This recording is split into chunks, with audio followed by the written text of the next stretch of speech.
Quick sound check. Make sure I'm live here. Excellent's good.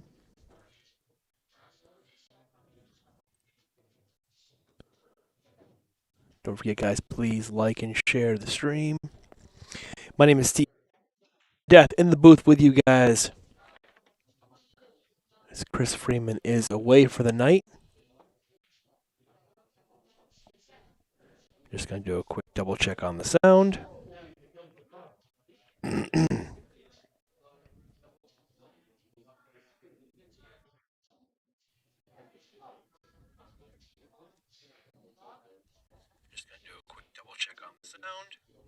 That sounds pretty good to me.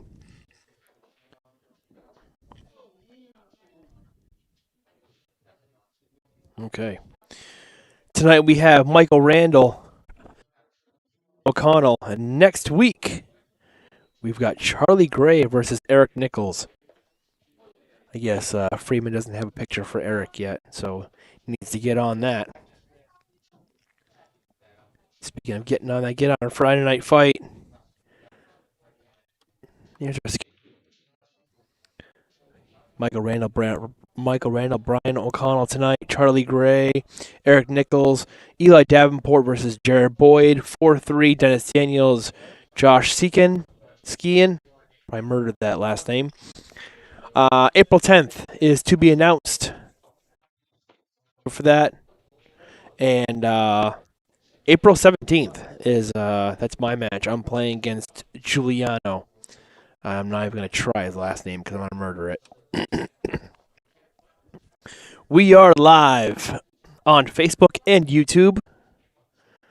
Please stream. We're going to start with the 8-ball race to 5. These guys very familiar with each other's game as they're on the same team.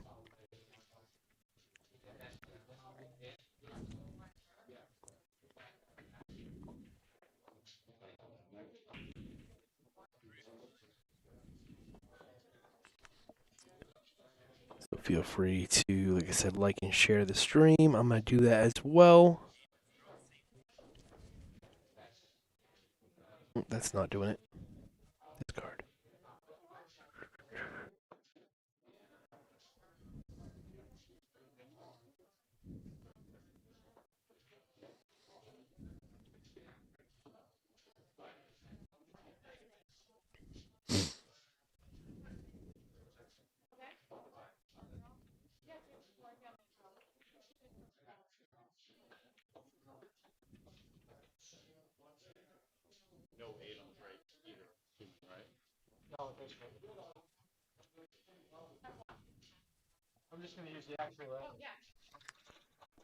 Share a couple more pages here.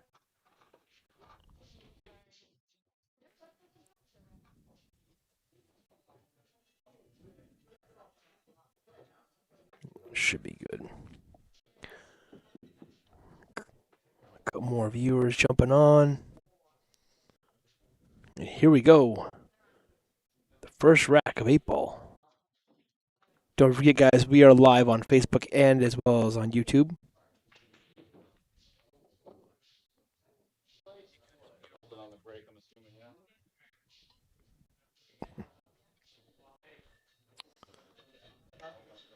And if you want to find the YouTube,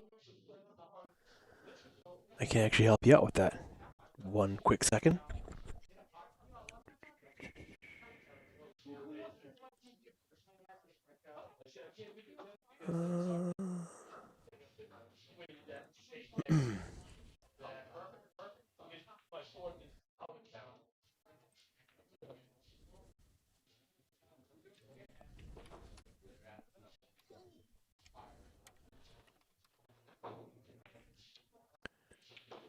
Bear with me one quick second.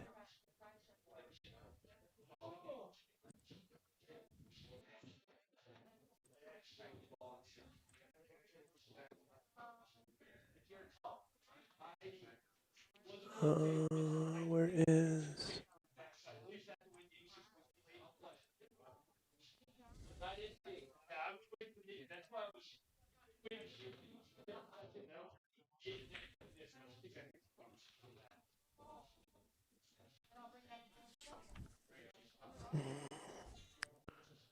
Trying to copy the link for you guys.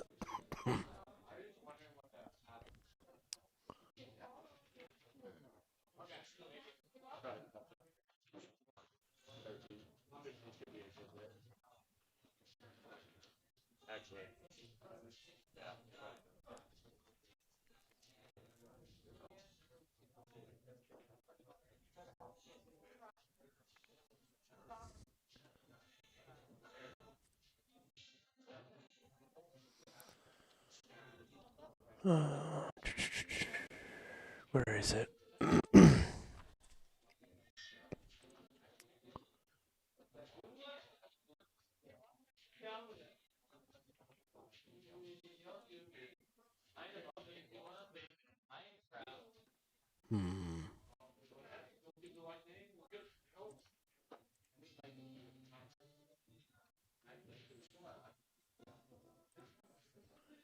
Bear with me one quick second, guys. Trying to see where I can.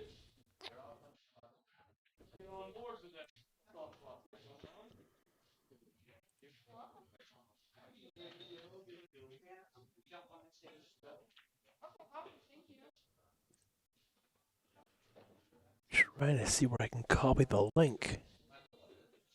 I can't find it.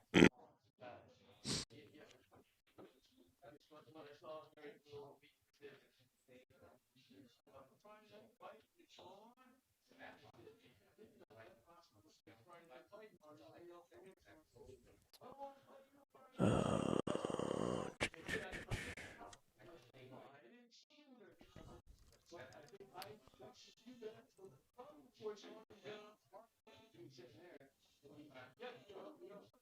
here, maybe?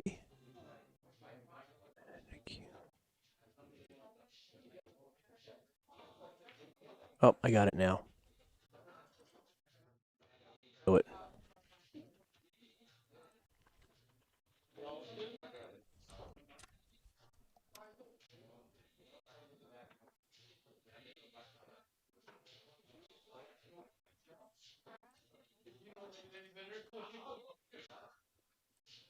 There we go. All right. Helped you guys out, so I actually pinned the link in the chat. So if you want to watch it on YouTube, which is actually my preferred choice, just click that link, and it'll bring you right to YouTube. Freeman in the chat, like and subscribe. Thank you, sir. Freeman is lucky him. He's in Florida right now.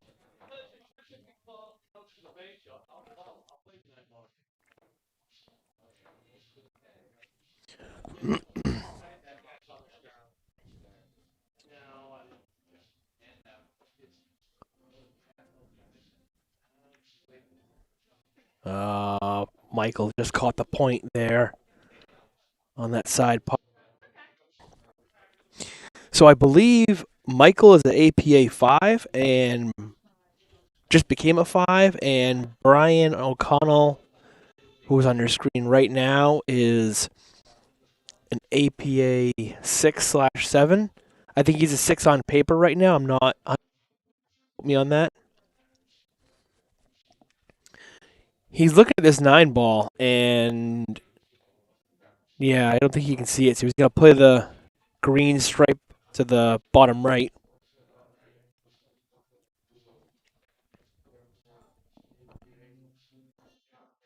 Because Hoodie is not going to touch that ball, so he tucks it in. It's still going to be tricky to get back for this 9. He's going to have to. I mean, you really can't draw from here.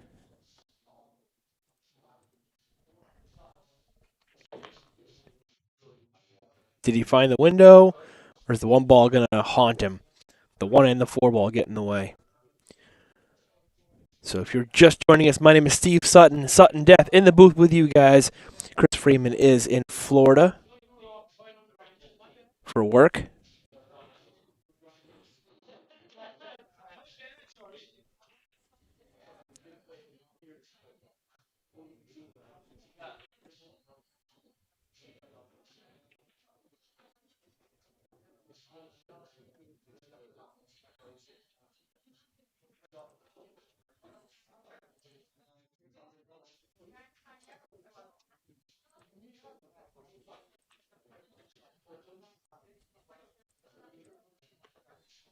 And it's going to be ball in hand for Michael.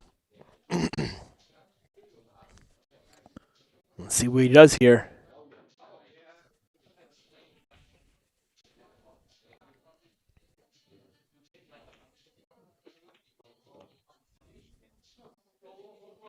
He's got to clean it up.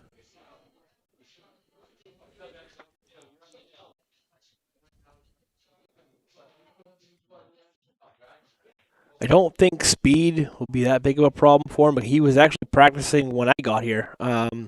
He got here pretty early. He got here probably around 5 o'clock. He's been playing on this table for a little bit, so quick sound check, guys. Good on my end. How's it sound to you guys? Chris Freeman, okay, shared the stream out. Thank you, Chris. Appreciate it. I shared it to a couple pages, but you can definitely share it to more pages than I can. Well, let's see what Michael does here. No, he should be okay here. Or they shoot the one ball on the side, float it down. I might go up and down here. I don't. Depending on the angle he has here, I might stroke out a little bit and just go up and down, just like that. Great shot.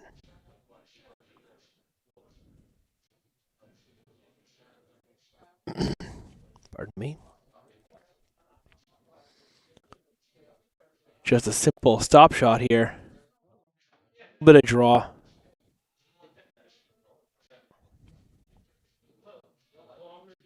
Get good on the 8.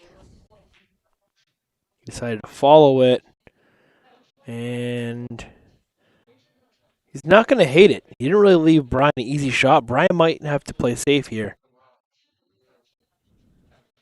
Pretty simple safety.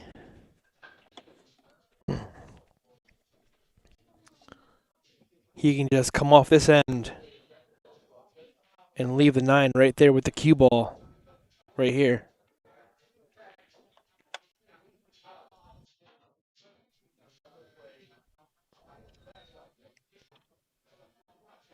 Kind of split him. The 9 balls and kind of get in the way.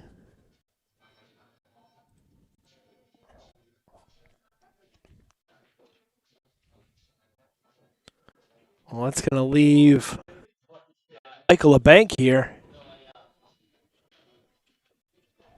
Or a safe.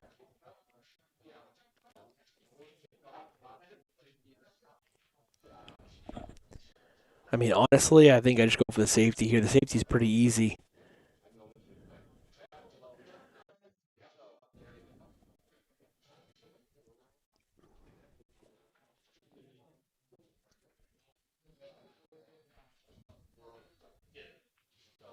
Just like that. Great shot.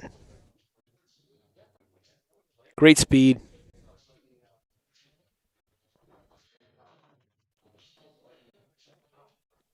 You can see right here, Brian, a full ball hook on the 9.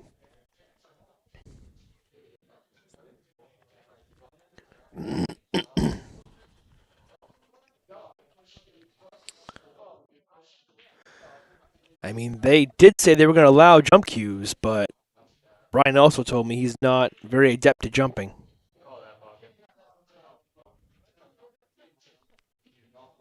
So we'll see what happens.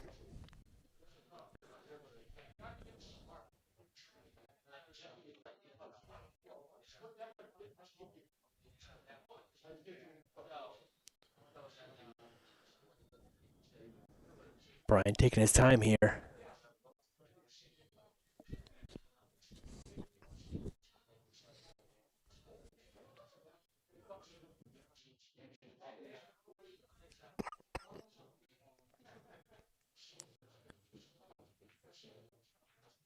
I mean, honestly, I like kicking one rail here. You can go one or two rails. I think I prefer one rail because if you try two rails here, stick that cue ball, your cue ball is coming back up table, and you're gonna leave Michael a shot on the four. So if you go one rail, hopefully you leave the cue ball down there by the nine, the rolling ball. Let's see what Brian does here. Got to be careful. You got to make sure you hit the ball. If he hits it easy, it's gonna go long. And that's a great hit.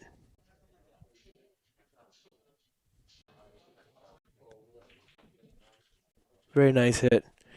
Chris Obie in the chat. What's going on, man? How you doing?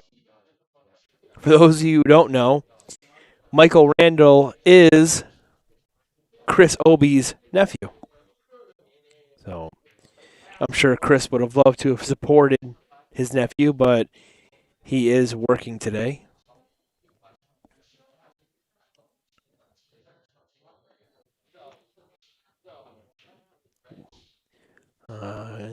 Chris working. No, yeah, I know you are. I know you signed up for overtime. I know.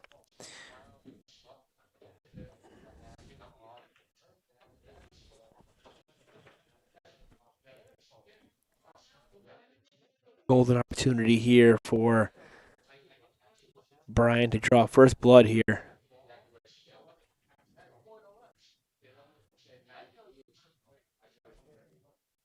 think he's a little bit of angle where he can just top this and come back down.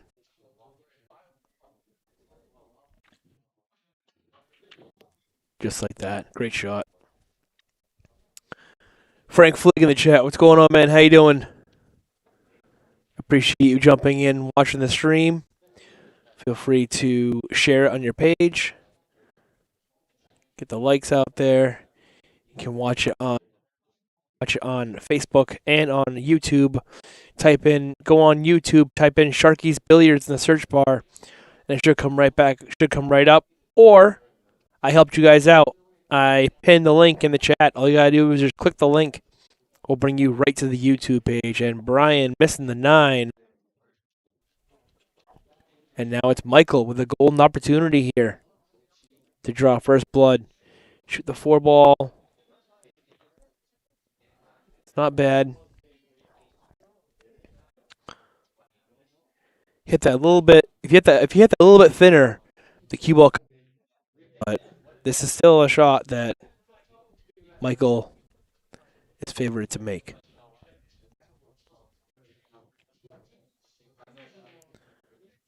And he catches the far point.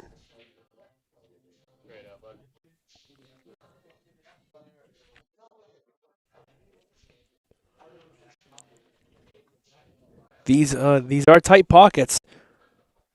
They are playing on a beautiful 4 1/4 inch diamond table.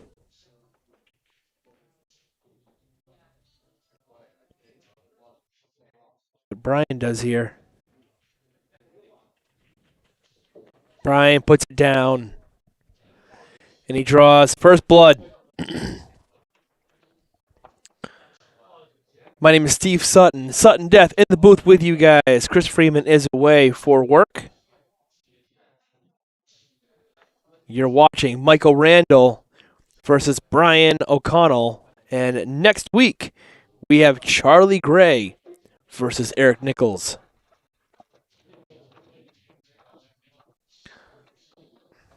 They are playing rack for your opponent. That's why Michael is racking. If you've never been to Sharkys, quick pan of the room here. It's full of beautiful old housing tables that were just redone, by the way. Marassi, Master Billiards. And the feature table. And oops. Sorry guys, I was delayed. 1. There we go. 8 on the break. So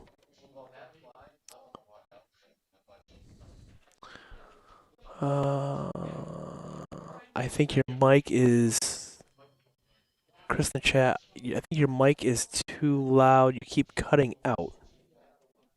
I thought the sound was. 1 second, guys. Maybe I have to turn my mic down a little bit.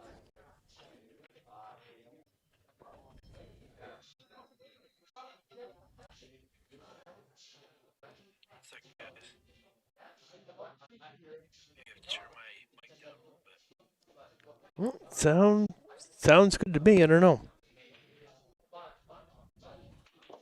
I'm not hearing any audio issues there.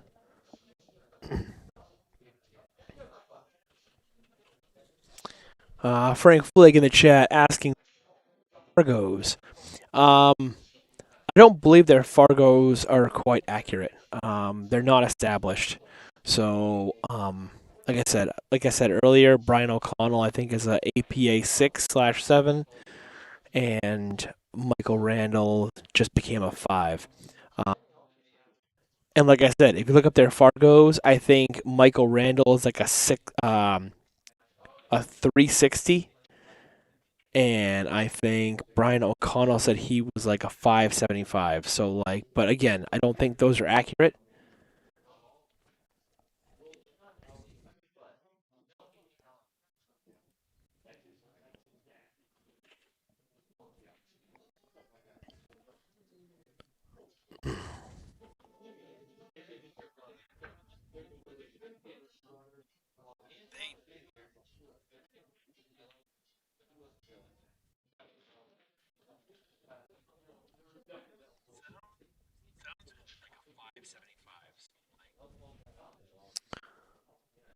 No problem, Frank.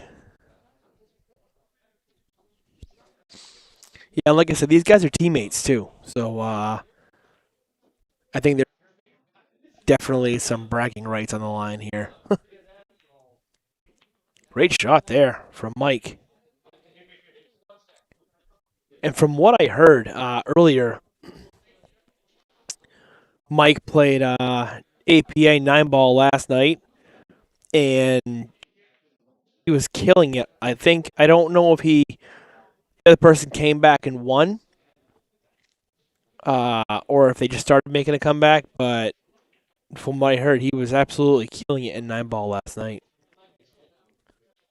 And then he was actually practicing with me earlier because I got here early because I'm actually heading up to Forest City Billiards tomorrow morning for APA 9-ball singles qualifier for Vegas.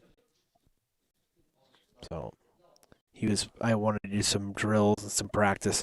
I've been doing more drills and practicing lately. It's a good shot there. And actually, I think Brian O'Connell's going to join me. I think Brian O'Connell is heading up there too. Brian and I believe Desiree will both be in Maine tomorrow morning for APA 9-ball singles. Well, let's get back to the match here. Mike looking at a steep cut in the side pocket here.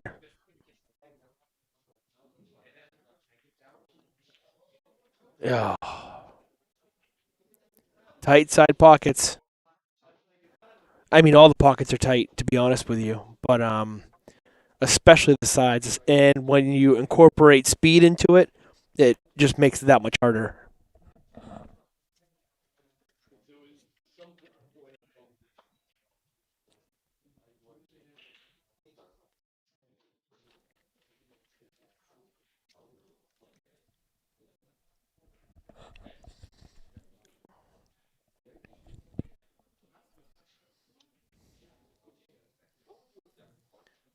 Brian just undercutting that 3-ball. Brings Michael back to the table.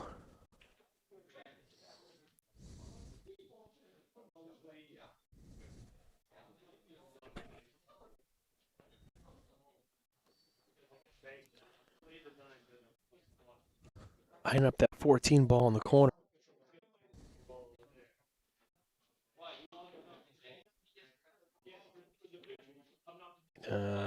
just overcut. But the question is, does that two ball? And the answer is I'm not sure. I don't think that it does, but it's very tight. Let me get a better look at it once Brian's moves. Great shot. Man, I don't know. Even with his arm not there, it's still wicked tight. I'm not sure if it goes.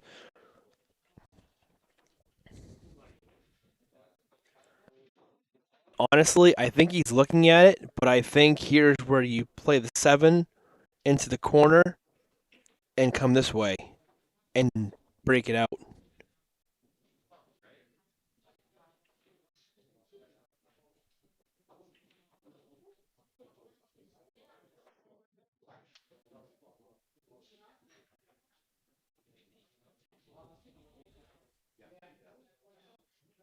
Oh, whoops.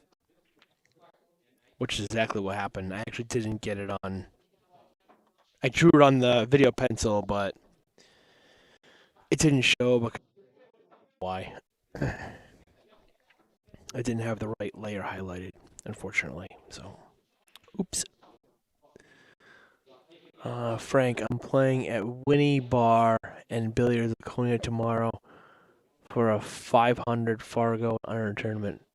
Oh, yeah, I think I that. Well, good luck to you, man. Shoot well.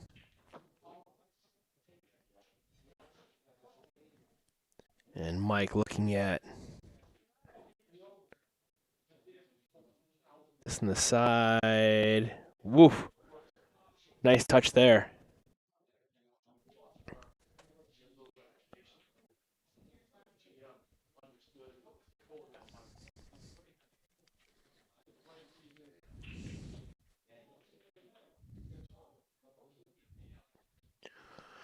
I mean, he's going to shoot the 10 ball here to the bottom right. He's really going to be careful on that 12 ball.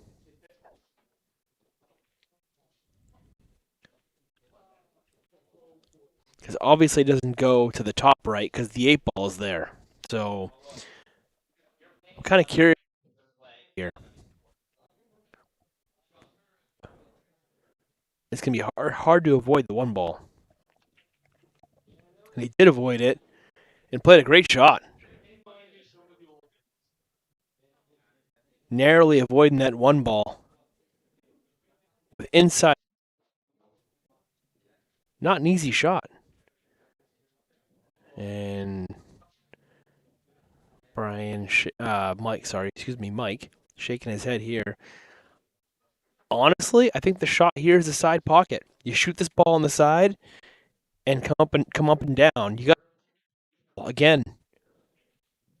He avoided it last time. Let's see if he avoids it this time.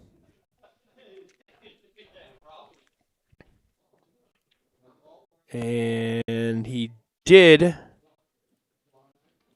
and got 8, but unfortunately missed the ball.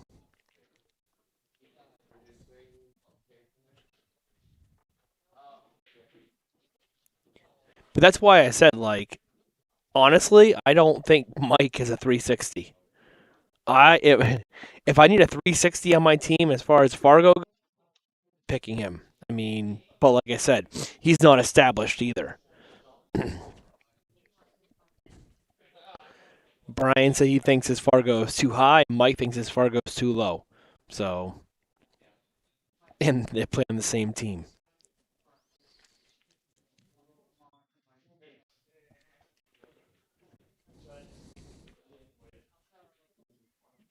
And Brian missing the 7 ball, but he really didn't leave Michael a shot here.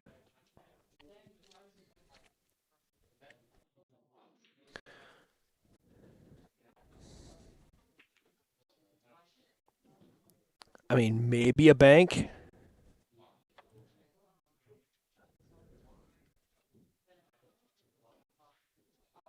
Oops. Let me try that again.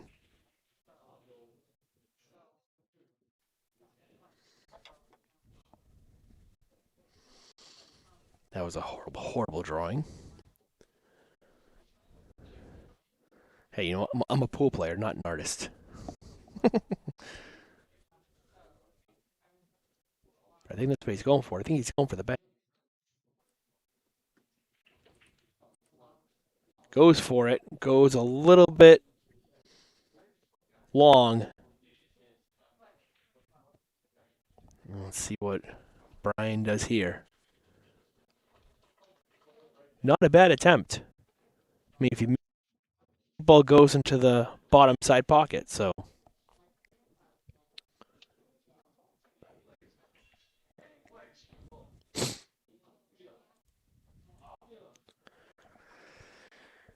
let's see what Brian does.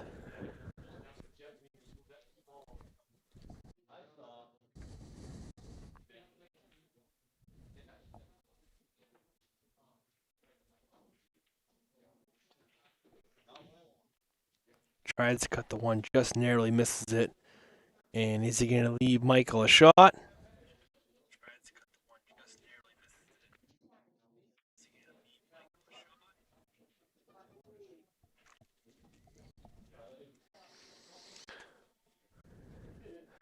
I mean, I think it's definitely too thin to cut, but he's looking at the bank, I think.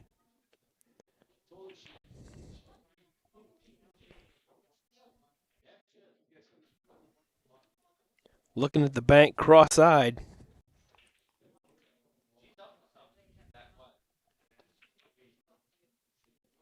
Oh, and he just barely misses it. Those tight pockets for you. He just caught that near point. What an attempt.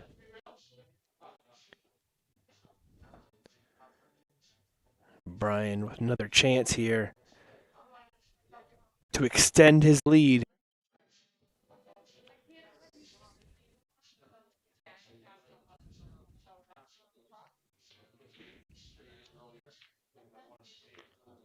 Good shot there. And I believe that one ball will play past the 7. If it does, he's in trouble. He's looking at it right now. I believe he's got the pocket.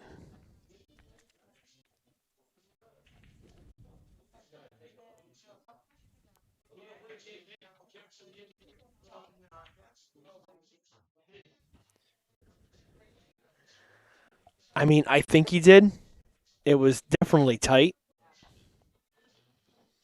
This is going to test Mike's skewing right here.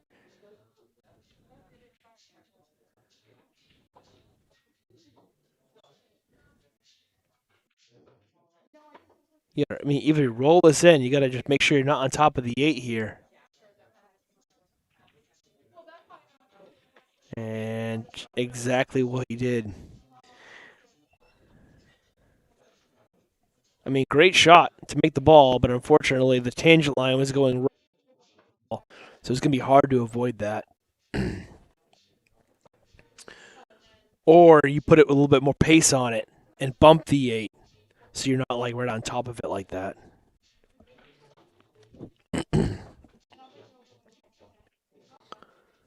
Gotta watch out for the scratch.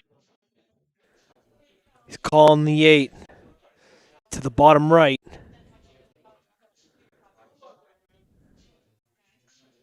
Just be careful of the scratch.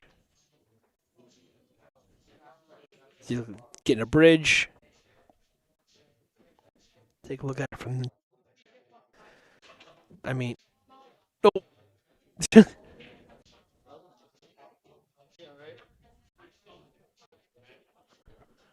I mean, I feel like if you just roll this ball, you're gonna end up scratching.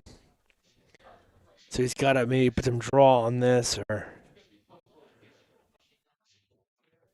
makes the shot that much harder. Nice try.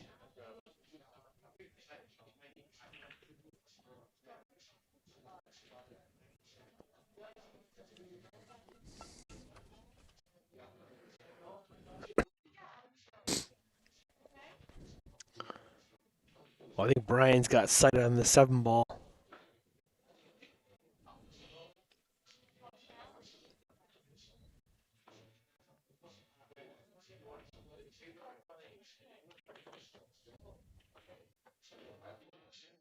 And shoots it, and unfortunately, Brian's on top of the 1 now.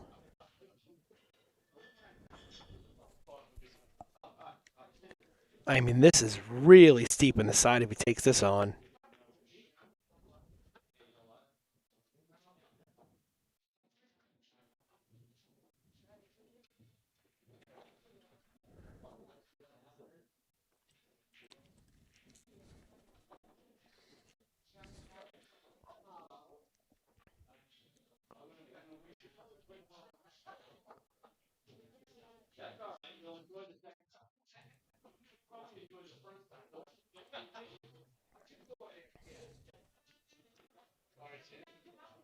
Wow, what a try. Unfortunately, that gave a good line for Mike to put down this 8 ball and to tie the match. But that was a super tough shot, man. I mean, I don't blame him. I don't blame him for going for it because I didn't see a good safety there either. But and Mike just overcutting the 8.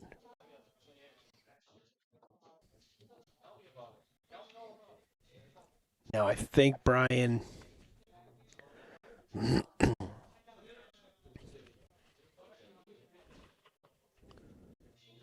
can just make this with a rolling cue ball. Just follow it in. Cue ball comes off the rail a little bit. Should be good on the 8. And oi, he jumped up.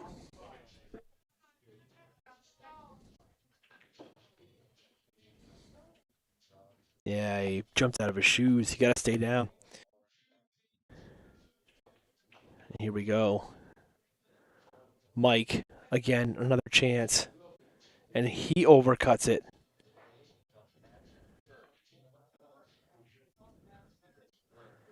I feel like both players a little bit of first match jitters.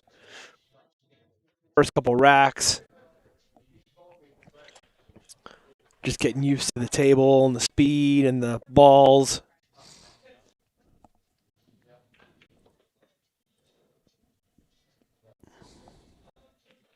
They are playing with the Predator Arcos set. Yeah, super thin, and Brian misses the whole ball there. So Mike's going to have ball in hand, and he concedes it. So we have 1-1. Quick shot. Master Billiards. That's Joe Marassi, certified diamond installer. 603-231-5345. And like I just mentioned, he did all of these tables just recently.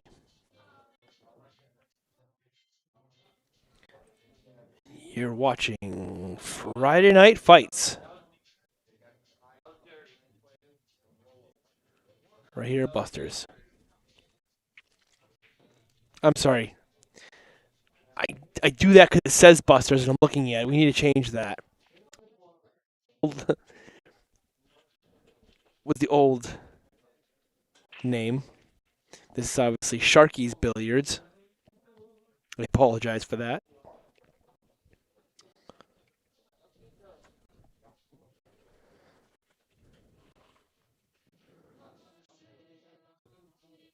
That was a old graphic. I believe that was done by Frank Maietti.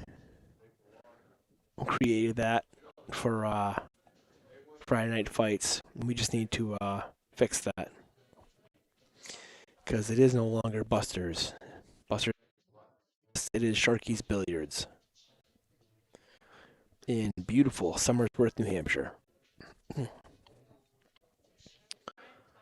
So we have 1-1 in a race to 5. A little bit scrappy of a rack, I think, as the players warm up. I think they will miss less shots. Frank in the chat. Great job, Joe, and thank you, Derek LePan. Derek LePan, the owner of Sharkys Billiards.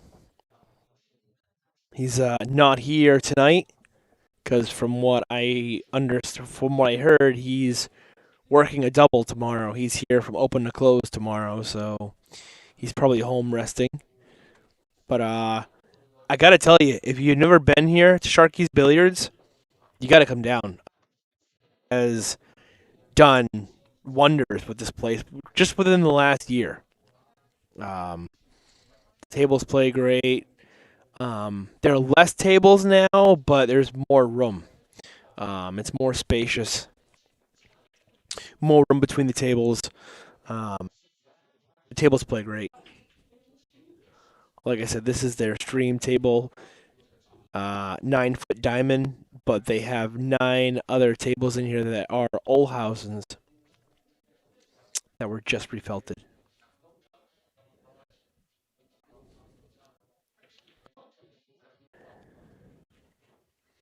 Brian just missing the 15. And honestly, he really didn't leave Mike a whole lot.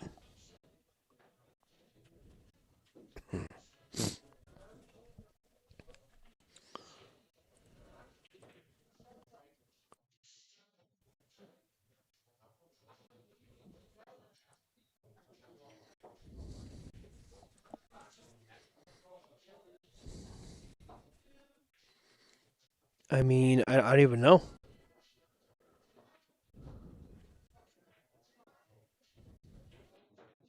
Maybe play a safe, come off the bottom side of the 2 ball and go behind the 6. That's not horrible. Dharma Lim in the chat. What's going on, man? How you doing? I've known Dharma for a long, long time. Dharma, the former owner of Grand China Bar and Billiards in Salem, New Hampshire. It's now Limbs and Chasers, a poker room. And even though the pool, he still is. Hasn't played for a while. He's trying to get back into the game. He's playing that Ultimate Pool League out of the Nest in Plastown, New Hampshire on Monday nights. Kerry McAuliffe is the division on Monday night. Dharma, good. I hope you are well too. Thanks for the shout out. Anytime, man. Anytime. Dharma is good people.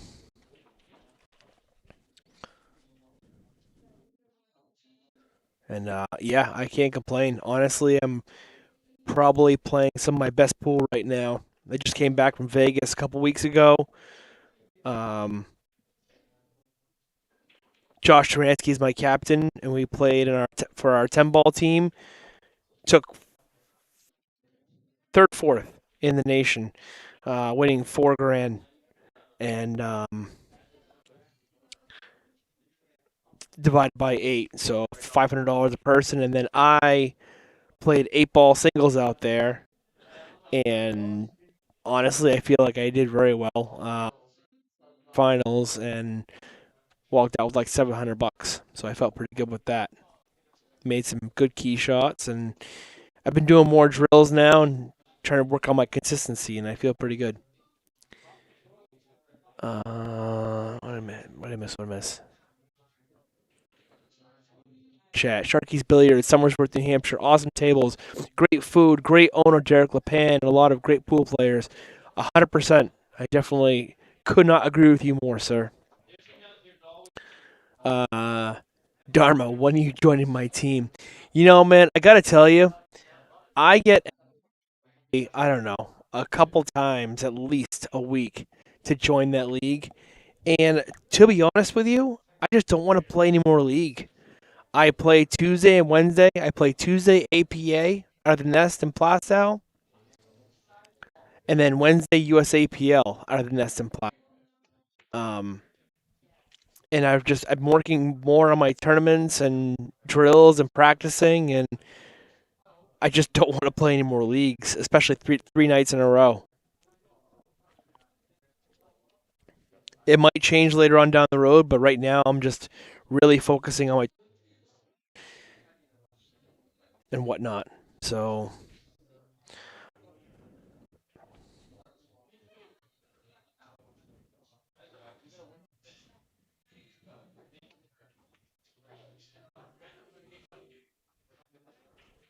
and nice try there from. And I will tell you right now, speaking of tournaments, I will be playing in the McDermott Open. It got moved to July at Yale Billiards in Wallingford, Connecticut. It's I think it's like a $400 entry WNT event. And it's Bobby Hilton, and I am playing that event. I played it it was last year, or the year before, and I went hill with Joey Dupuy. Um, so I like that atmosphere. I like those tables. It's a little bit of a hike for me, especially to play a WNT event. I would definitely want to do that. So I am 100% playing that event in July.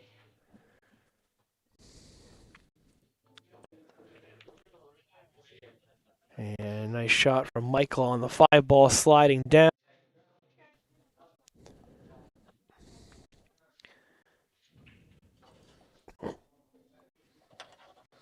I mean, he's got to get rid of this right here.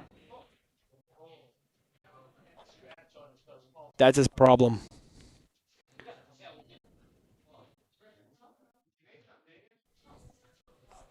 And see how he does it. He may even play a safe here. Roll up behind the 8. Yeah, I don't hate that shot. That's a good shot.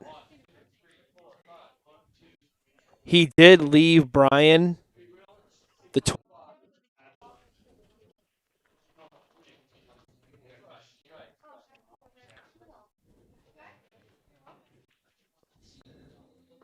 I think that's his only shot. And he might be able to shoot this in and float down. Or sorry, to have the 9 ball into the bottom right. And he threw it a little bit. And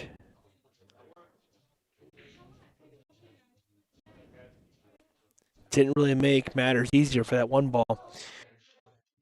Frank in the chat. Yale Billiards, all gold crown. They're all gold crown 7s?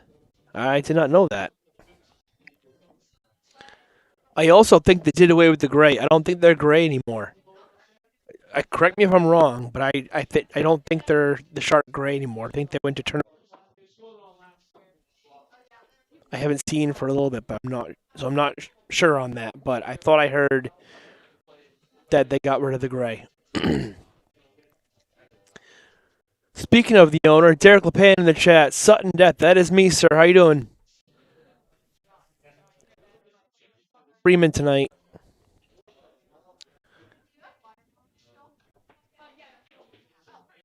I heard you're not here because you're working open to close tomorrow. Frank in the chat, all blue. Yeah, that's what I thought.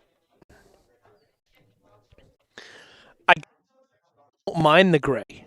I actually like the gray. And personal opinion, I feel like I started liking the gray when I saw the Moscone Cup table was gray, and that's where I started liking it. I just feel like all of the contrast off of gray.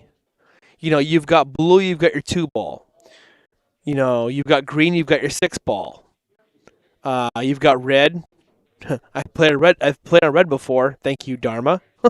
um, red, you got the 3 ball. Gray, there's color that all the colors contrast off of gray. So the only bad thing, the only downfall to it is I heard it gets dirty really fast. Other than that, I mean, I like it. Derek in the chat, thank you for running the stream. Hey, anytime, man. I'm always willing to help out you and Freeman and everyone else. And like I said, I don't mind doing it.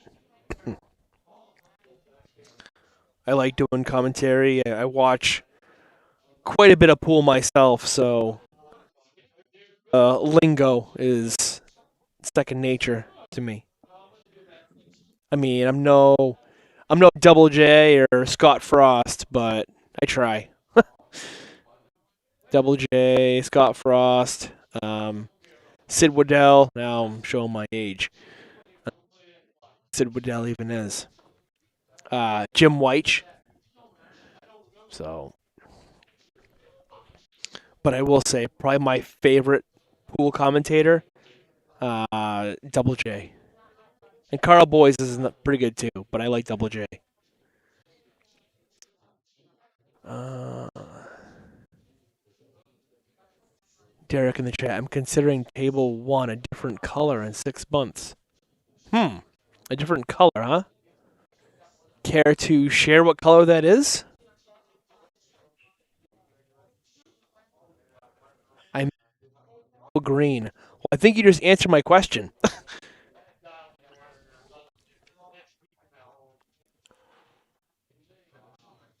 I gotta tell you, I do like green. I like green and blue. That's a nice try there. You tried to hide him. Mike didn't leave Brian a really easy shot here.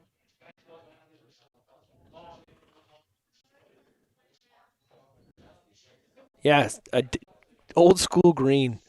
I don't know if that's actually called a color, but yeah. I'll probably do a poll on the page and let the Sharks vote. That's not a bad idea.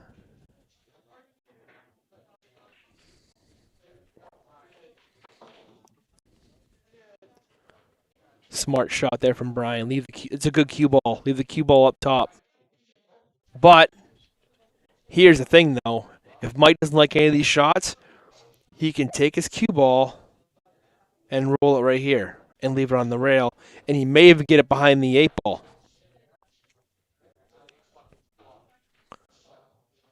I think if he gets behind the 8 ball, it's a bonus, especially if he can leave him on that rail. Dharma. Yeah, Jeremy Jones, my favorite commentator. Yeah, I like Double J. I've always liked Double J. Yeah, might get that a little bit hard. And I'm not just saying that because he's Q-Tech either. J. Frank in the chat. Gotta get Erica commentating sometime also. Yeah, Erica does a good job. Erica does a good job too. Erica is currently in New York though. She's playing the WPBA event at Rax in New York.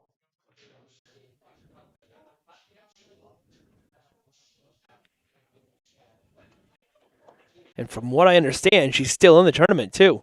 She did suffer. She played Joanne Mason Parker in the first round, and unfortunately lost that one. But I believe she won her last match, and she's playing Julie Ha right now. No, I like Erica also.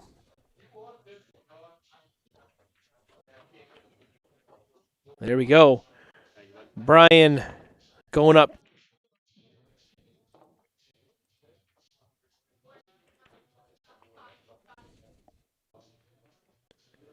Friday night fights. Oops. I want to fix that.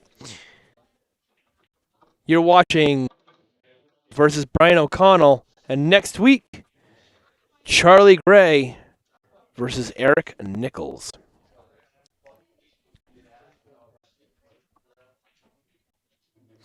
My name is Steve Sutton. Sutton Death in the booth with you guys. Chris Freeman is away. Work. I think he's actually out in Florida. Lucky him, enjoying some warmer weather. Which correct me if I'm wrong, I did see on my phone that it's a possibility of snow tonight. I hope not. I'm done with snow. No more snow for me. Although, to be fair, the last 2 feet of snow we got, I wasn't here. I was in Vegas, so which I was more than okay with. By the time I got home, it was all gone.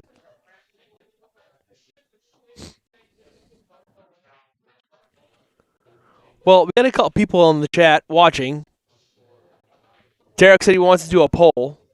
Let's uh let's ask in the chat, what's your favorite color pool felt to play on? Just see what people say.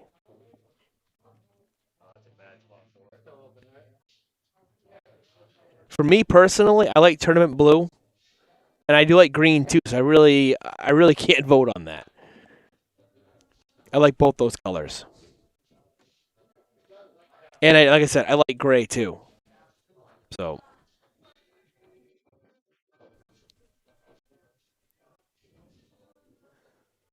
let's see what Mike's gonna do here. Frank in the chat saying gray and green. Okay.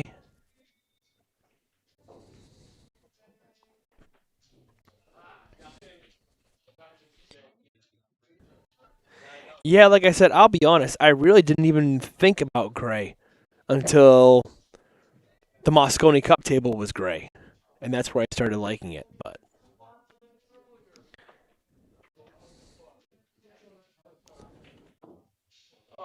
just right,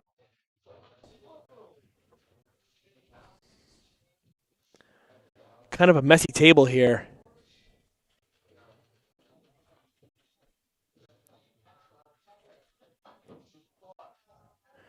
I believe it's 2-1. They didn't put up that last game. Frank in the chat. Everyone's using blue. Yeah, I mean tournament blue is very popular. I mean I like it. Excuse me.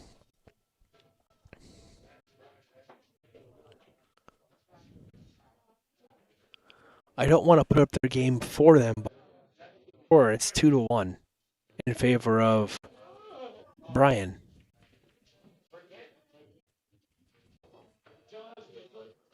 Because I feel like Brian just broke this rack.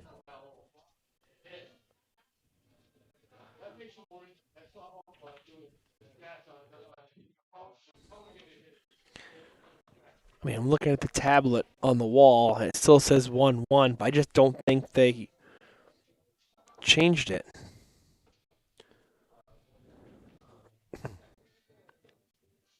Let me just see who broke that last rack.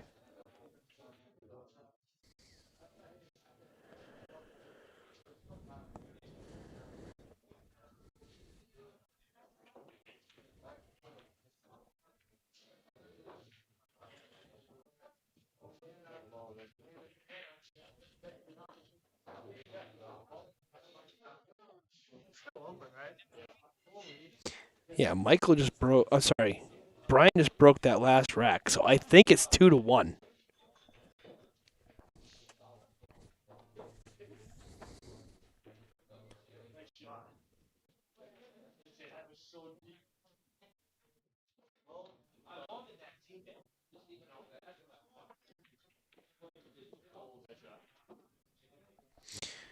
You know what? I'm actually going to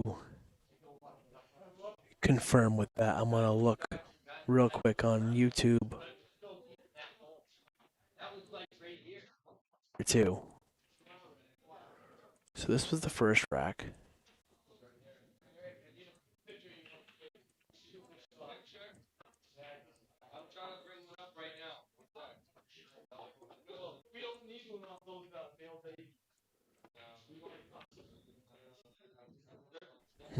So this is the first rack. Brian won that rack. So yes, because Brian won the first, and then Michael won the second, and then Brian just won this one. So it is 2-1 for them because I can override their score in here.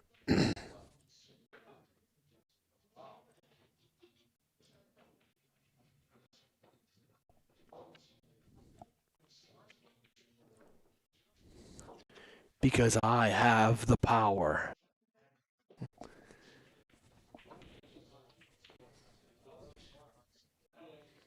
Just like that. 2-1.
It's kind of a tricky table still.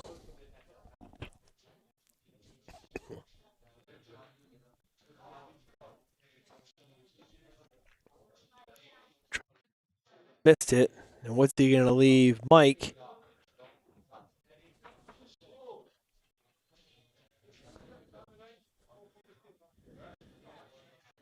So I think Mike's biggest problem is right here. Oops. And I'll be honest with you, be able to play that off the back.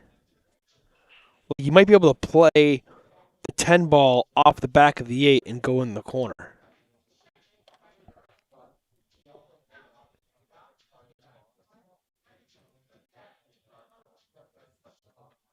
I think that's the only way to play to get on that.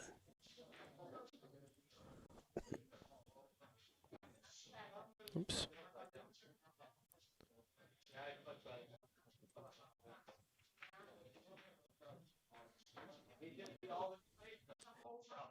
Pocket. Ah, side pocket got him. I mean, it's there for next time.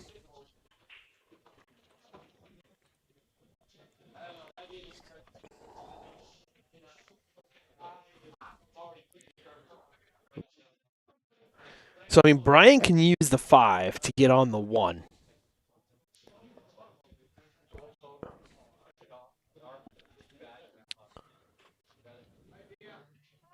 This is, it's very tricky.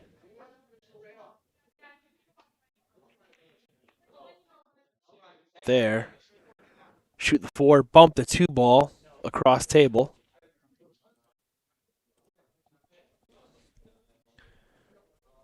Still kind of curious what he's going to do down here with this bottom right situation.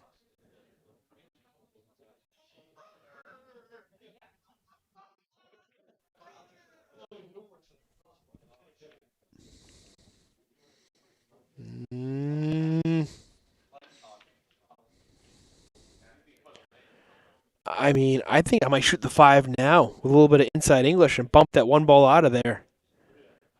It's a little risky. That's what you have to do.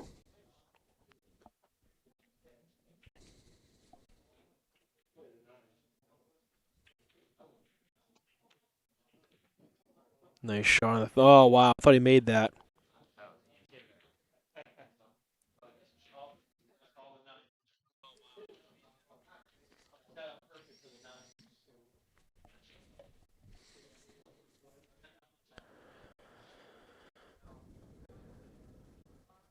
Well, Michael's got some work to do here.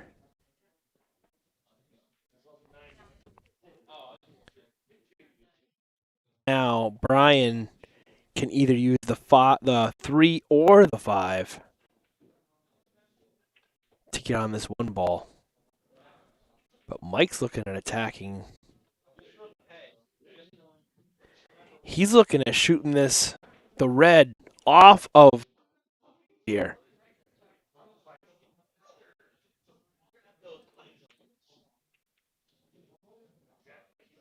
Wow. Yeah, I think he did try to do that. He tried to go off the 8 ball and just missed it. Very creative. That's not a bad shot. He just missed it. And now Brian surveying the table. And this is tricky. I mean, maybe you play the 1 ball off the.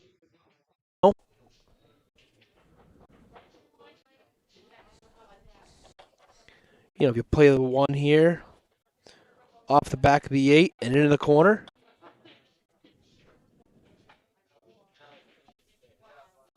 I mean, I don't know.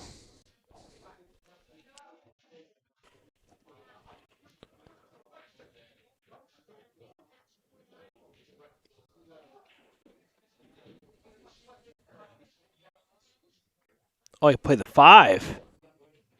Oh, that's great. I didn't think you could see that. Oh, that's a great shot because now he can shoot the 1 up table, and he's at the 3 and just kind of come up for the 8. This is the big shot right here. Bear down, make this ball.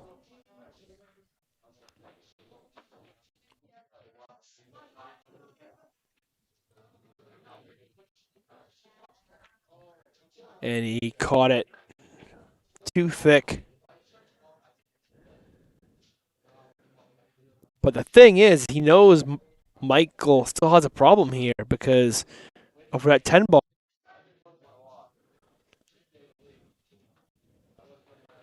So let's see if Michael can figure out this rack.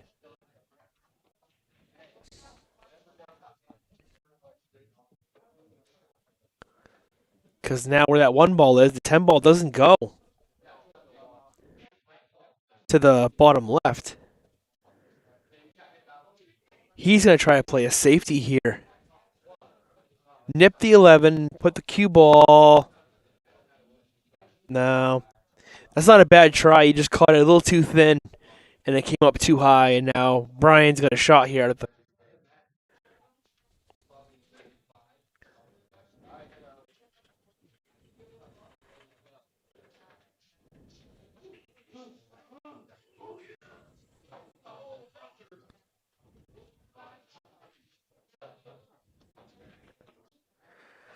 I mean, I like his thought process. I do. He just hit it a little bit too hard. He caught the 11 ball a little too thin. But if he takes away both those balls, if he takes away the 1 and the 3 there, that's a great shot. Now, be careful. It gets big, especially if you try to roll this ball. If I were him, I'd just go center ball here and just come above the 10 ball. Don't baby this.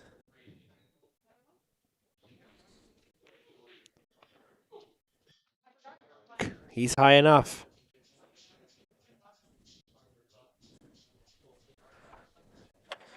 Anywhere in this area, he was good. And he got pretty good.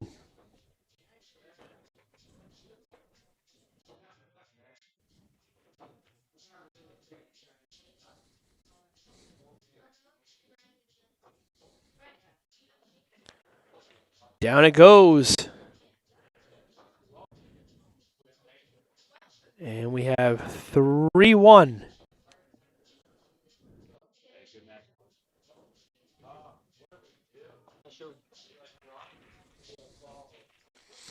My name is Steve Sutton. Sutton Death in the booth with you guys. Freeman is in Florida for the evening. You're watching Michael Randall versus Brian O'Connell. Mr. Charlie Gray versus Eric Nichols.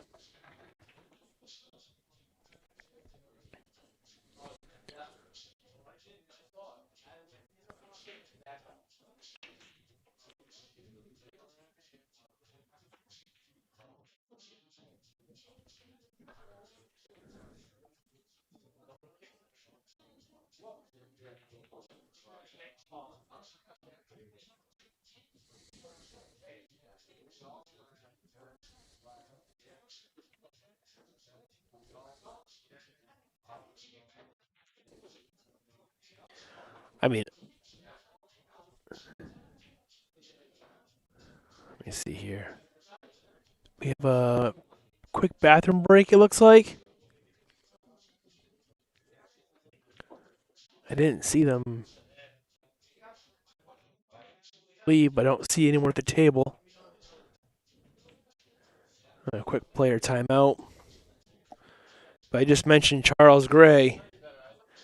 Might be a reason why he's here right now, practicing. That's him. Whoops. Jeez. It's lagging. Right there. Him right there in the white hat.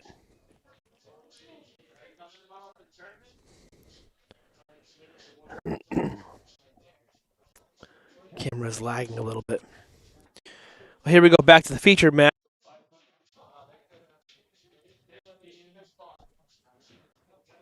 Brian up 3-1. Let's see what Mike's going to do here.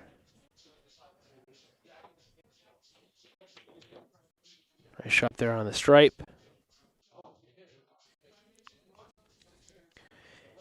He played a nice stop shot, but I'm kind of curious to see what his next shot is. He's got a couple options. He can roll the 10. He can roll the 9. He's looking at the 10 ball right now. I think from where he is, 10 balls a shot.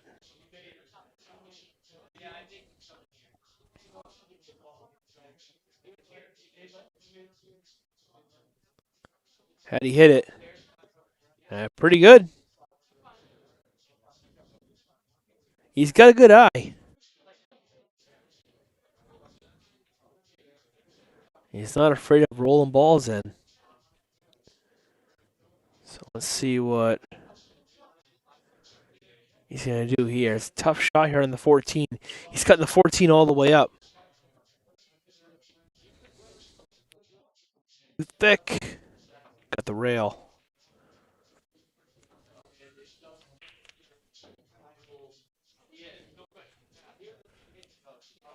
They're playing on a 4.25-inch diamond pocket table. These are tight pockets. That up rail with any kind of speed, or if you hit it too thick, it won't drop. Got to be accurate on this table. Pardon me.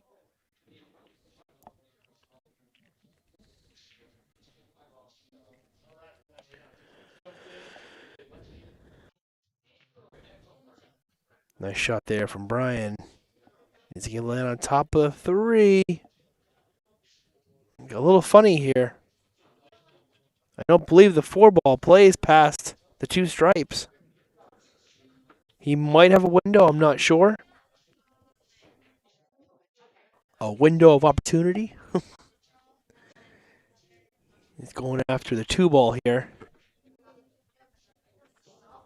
Guys, don't forget to please like and share the stream. Subscribe to the Sharkys YouTube channel. Earlier, we are live on Facebook and on YouTube. Go on YouTube, type in Sharkys Billiards in the search bar. It should come right up. And if you can't find it that way, I helped you guys out. I pinned the link in the chat. All you gotta do is click that link, the YouTube link, and it'll bring you right to YouTube match.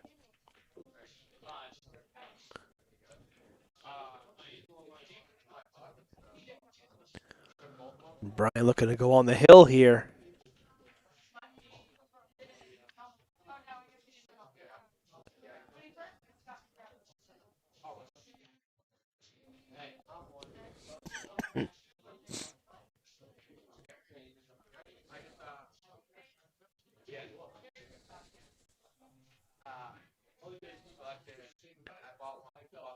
You roll the 6 ball in here.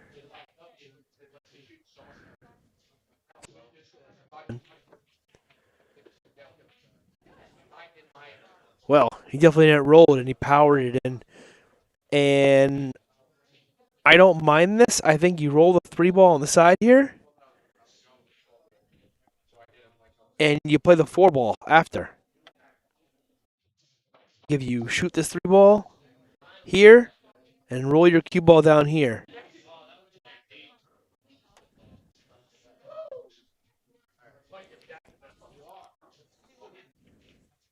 Just like that. He's going to come off the rail. That's okay, too. He's going to have more angle than he wants here, I think.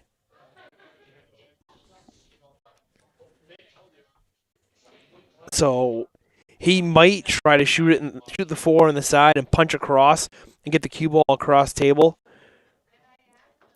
on the 1. I mean, he can straight in the 1 ball if he wants to. If he's straight in on the 1 ball, he can just shoot it with either a stop shot or draw it back a little bit, and he's got the 8 ball. If he follows it, he's got some traffic. Decided, yeah, see, he followed it, went right into traffic.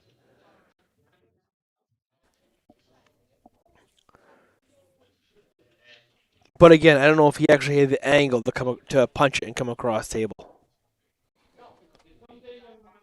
So let's see what Michael does.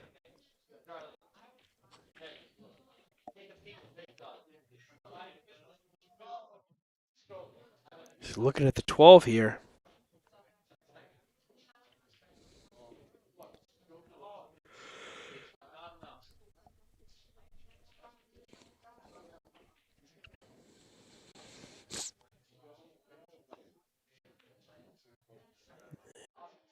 I was going to miss it. And, well, number 1, at least he didn't scratch. He was heading right for that side pocket. And number 2, he kind of made matters worse for Brian here. Because that 1 ball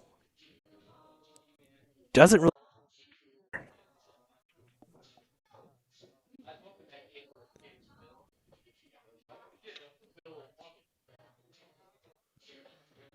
I mean, it's a little tricky.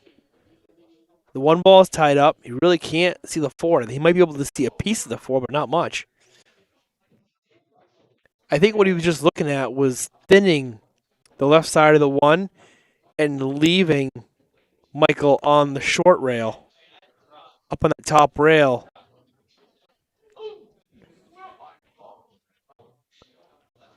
What we try to do? Did he? Wow.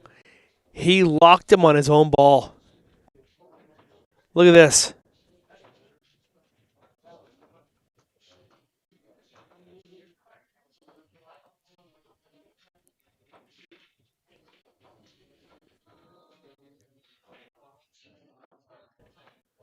At least Michael can see his own ball. Now, here's the question here. Is this frozen? If it's frozen, oh boy, am I going to open a can of worms with this? If it's frozen, you can shoot right through it, and there's no foul. He's anyway.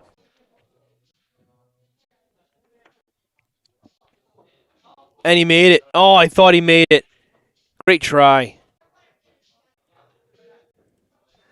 I almost want to say, like, that comment, if you know, you know, about, Frozen. That's that's a big controversial thing with WNT that I saw. And, yeah. No, I'm just going to leave it at that.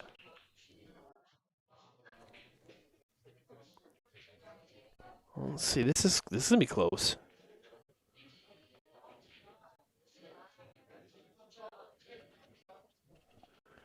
Where's mine? See if I can get a.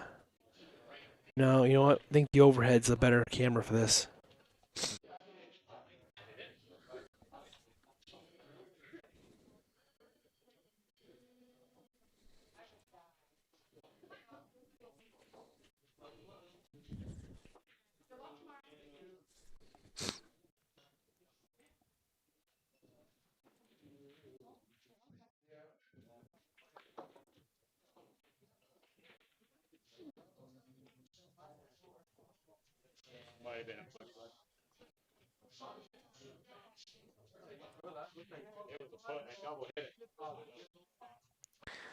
So Mike was saying it's him, but take a look at it again real quick. I've got the instant replay right here. So even though Mike said it was double, even though Mike thought it was a good hit, Brian, thing he felt like he fouled. He felt like he double hit the cue ball. So he called a foul on himself. Very sportsmanlike of him.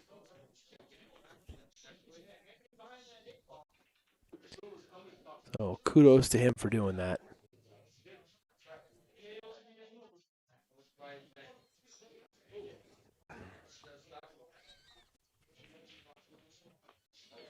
Nice shot there from Michael. He's kind of open here to go 3-2.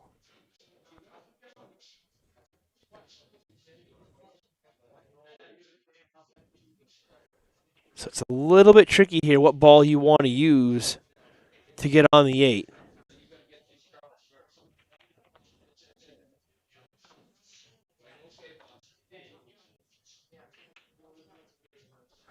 I think a better key ball to get on the 8 ball, the ball he's looking at right now, the 9 ball. Because if you try to go from the 3 to the 8, if you try to draw up one rail, that can get a little funky.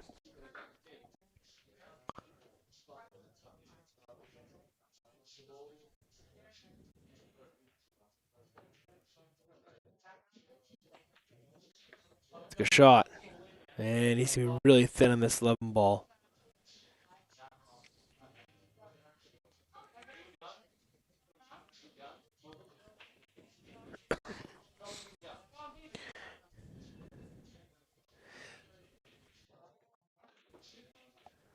Let's see what he's going to do here.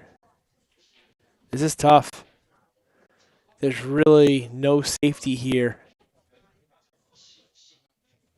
The only thing I can think of is if he leaves him down table. Did. And, I mean, that'll work. He really didn't leave Brian an easy shot.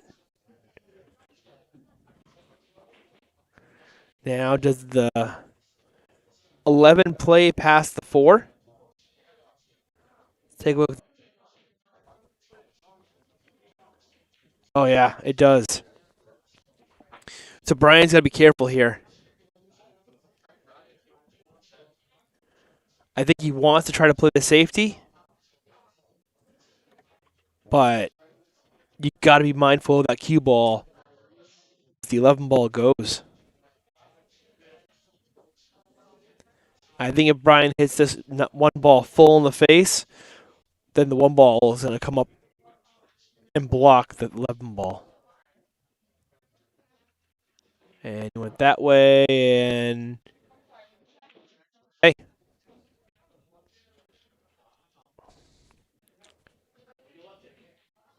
You can see right there. 8 ball right in the way. It's a good cue ball, Brian.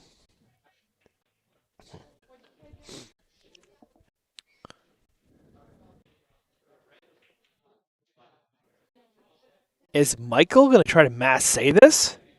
No way. Wow, what a try.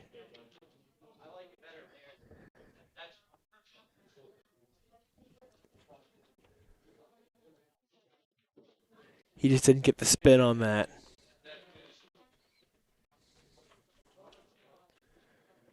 Well, here we go.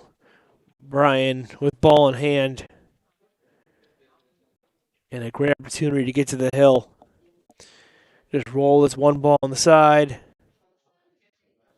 Come off the long rail, 1 rail, 4 ball. Oh, you want to be straighter on the 4 ball here. If you're straight on the 4 ball, you just play a stop shot. You're home free, the 8 ball, into the opposite corner pocket. But because he has an angle here, it's a little funny.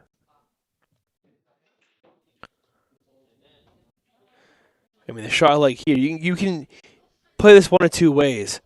You can either shoot this 4 with a touch of outside and go back and forth, but you don't want to really do that because the 11 ball is there, so you have to go back and forth twice. Or do that. It was definitely the smarter shot.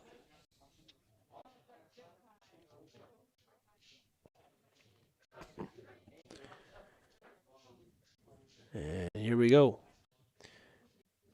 8 ball to get on the hill.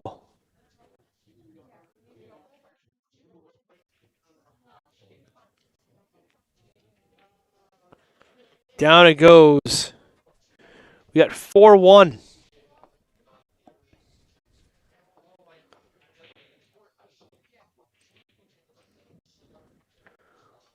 4-1 in favor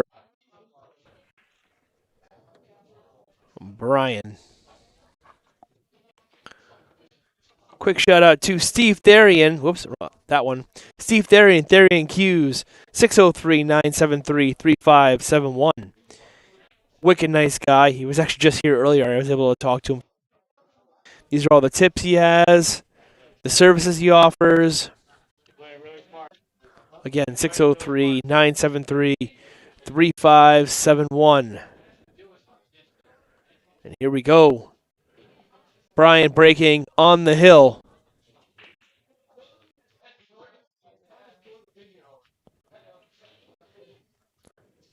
And I don't believe he made a ball. So Michael will come to the table.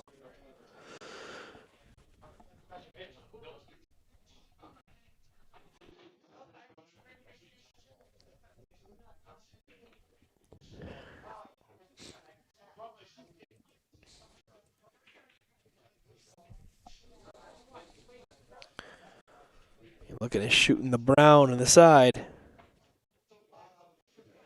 Just catching that. So, still kind of a messy table. It is open, but stripes and solids both look tied up here. I mean, if the 9 plays, you can get to it behind the 2. I think I go stripes here. And he is going to go stripes.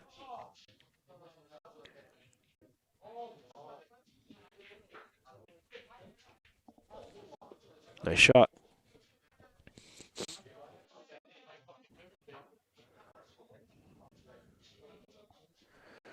Like, this is big. If he can give a 2 ball to play there past the 4, that's really his only problem ball.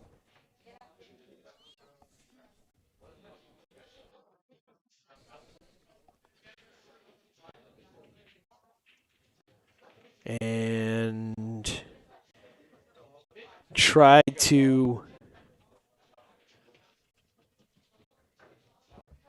punch it across. Looks like he did a little too much with the cue ball there. So Michael shooting solids.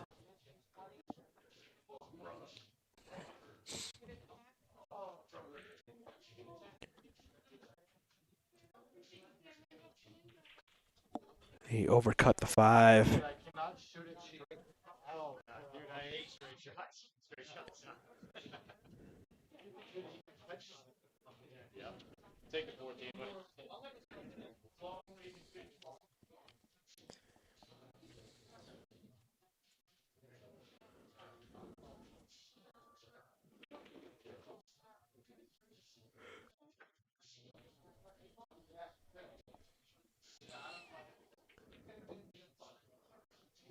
Nice combo there. Combo to the side.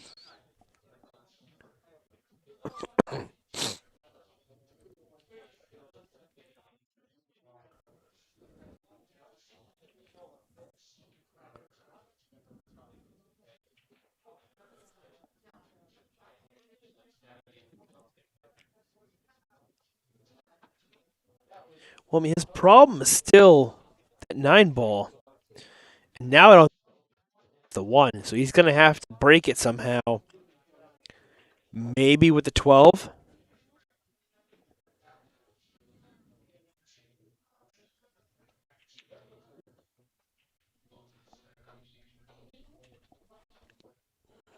See, now you're kind of straight here. Unless you shoot the 12 into the bottom left and shoot the 10 ball to the top right and use that to break out the 9. But I can't exactly tell how much angle he has on the 12, if he can actually do that or not. He may have too much angle to do that.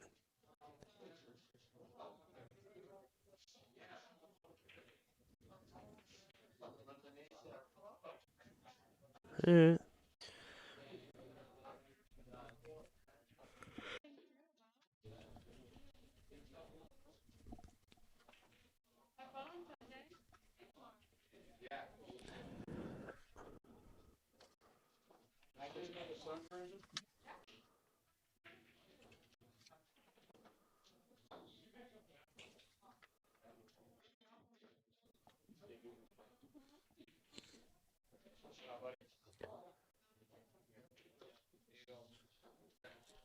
Nice combo there from Mike.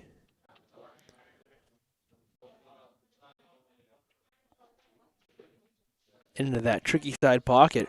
He's been struggling. And he's going to overcut the 5.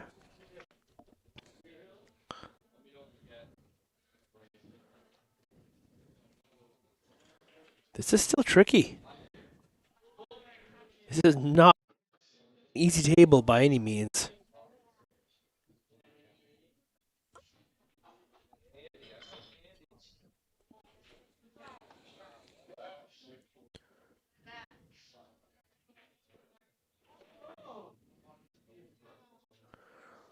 He's looking to go real.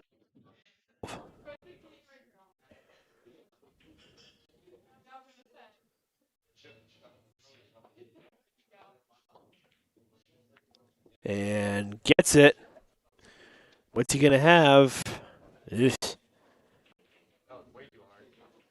Yeah, you're way too hard. He wanted the orange next. Frank in the chat. Nice combo. Yeah, it was. Number 1 was a combo. Number 2 was a combo into the side pocket. He's been struggling. He's been struggling with these sides tonight.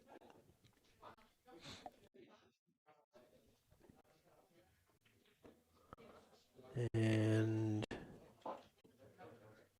I mean, that's a good cue ball.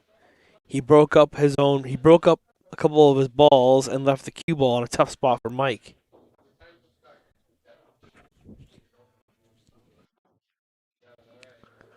I mean, it's almost like Brian's trying to outmove Mike right now because the table's kind of tied up. So he's trying to outmove him with the cue ball.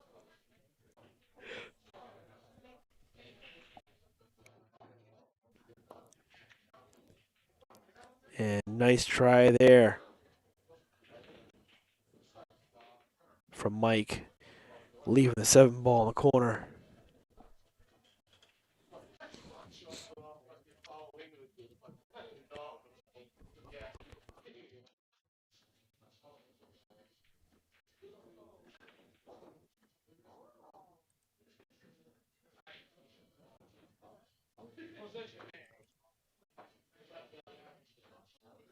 Let's see what Brian's to do here.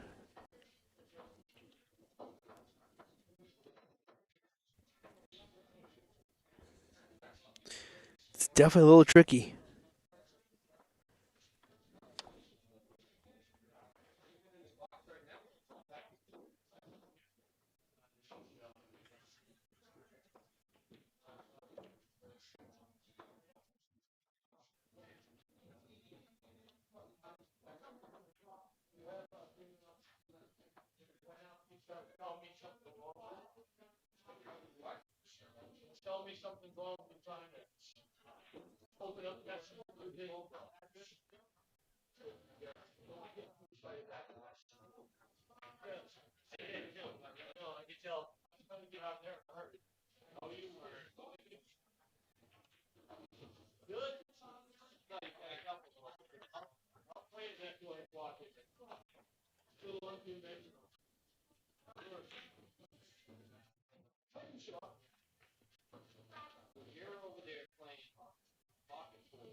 Mike shooting the 5 here.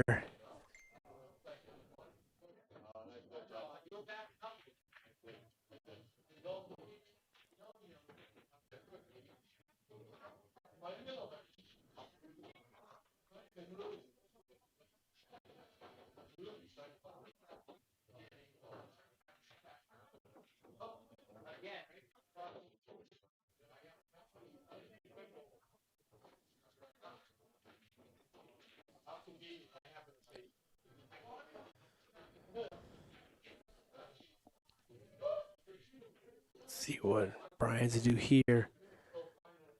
Looking at the orange. Back of it, though, to play a 10 ball in the same pocket. If he can do that.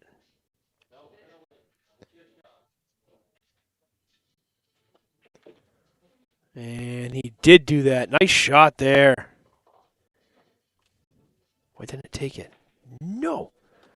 Unfortunately, on that one, but that was a great shot.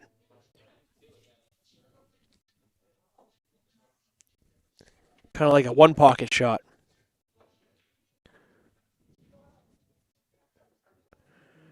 But his work isn't done yet. He's got to find a home for the 8. That 2 ball is a big ball. Mike's got the 2 ball there, and the 4 ball is hanging in the pocket.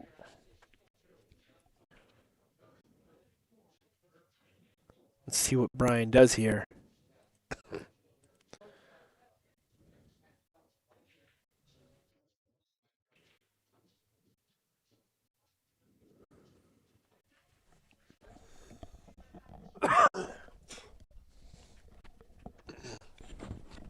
And again, that 2 ball is a big ball. And Brian kicking to close the match. It's called the 8 ball to the top side pocket.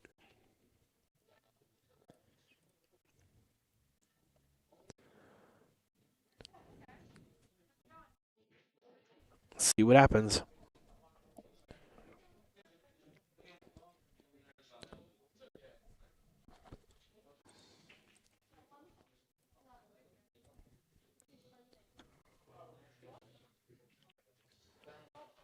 Nice hook. Nice hook. made good contact. But Mike's gonna have a chance here to close the gap.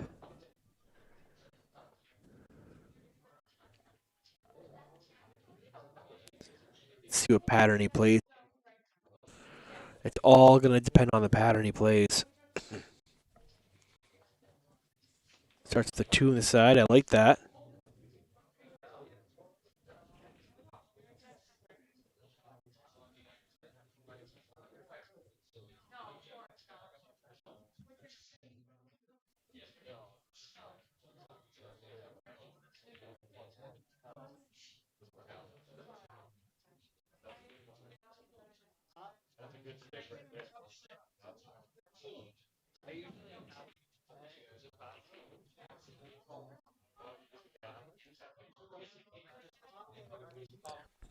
Looking to play a 3 ball next.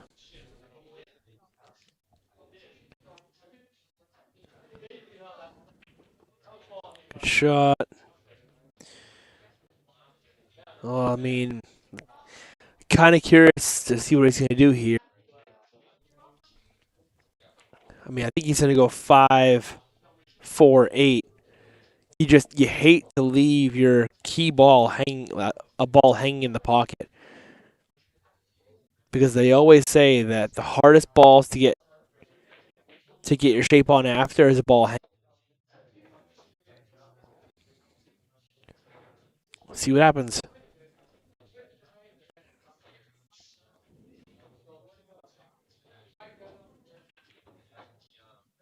Great shot on the side there.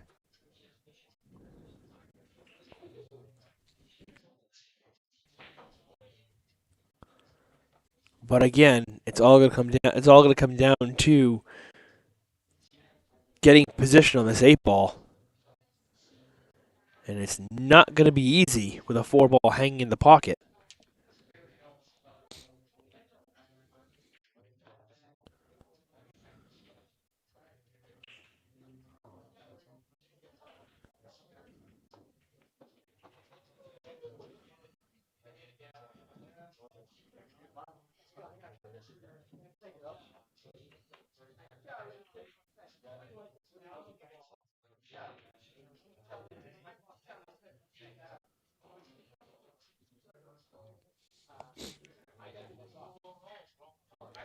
Especially using the bridge here. I have a feeling this isn't gonna go far. Uh, that's not bad, especially with a bridge. He might be afraid of the scratch here into the top left, but if he makes it in the top right, there's no scratch. You call it to the top right, put a little top on it. Got to get this ball down.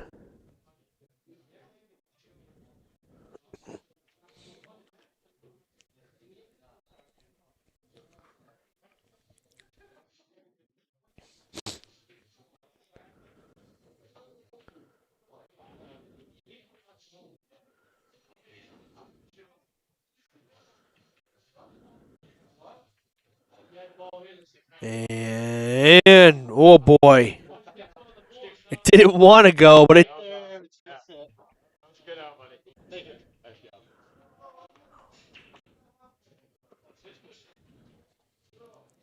4-2. And man,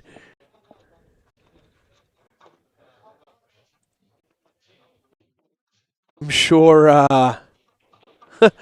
I'm sure Mike is really glad that ball fell, because that was almost close to being the set over. Because if he hangs that 8 ball, obviously it's over.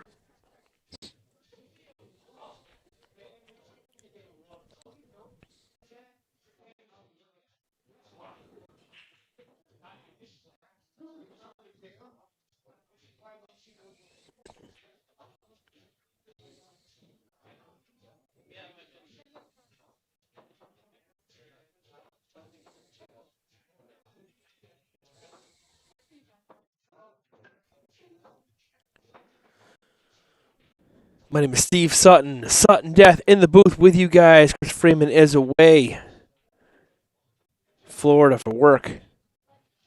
You're watching Brian O'Connell and Michael Randall going at it. And we are 4-2. Brian on the hill. And they did say earlier, they said they make the 8 on the break at spots. It's not a win.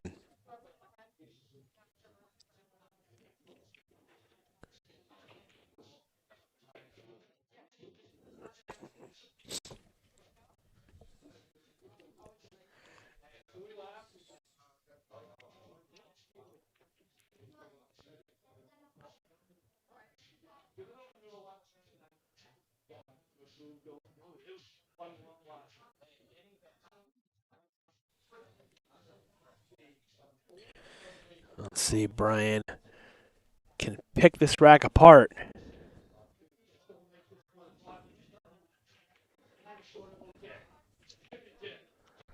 I mean, honestly, everything's kind of wide open here. On top of the green. I mean, he's got a shot. He's got the 15 ball to the bottom right.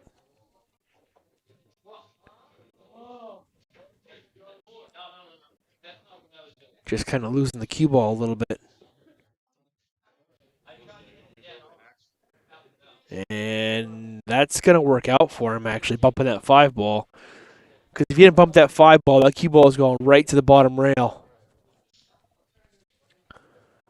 But by hitting that 5 ball full, he's pretty fine.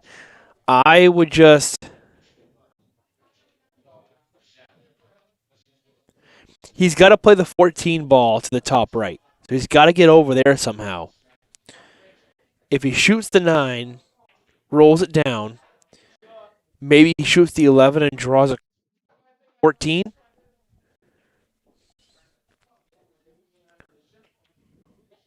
And...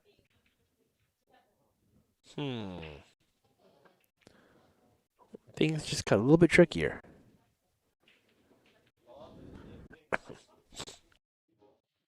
You see I see the smirk on Brian's face. Things not getting any easier for Mr. O'Connell.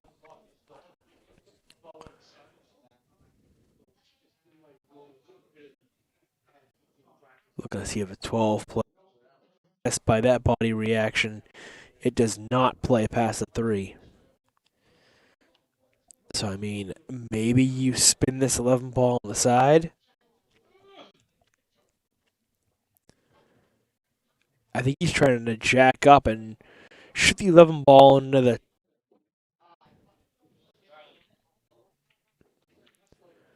Which is what he did and makes it. Great shot.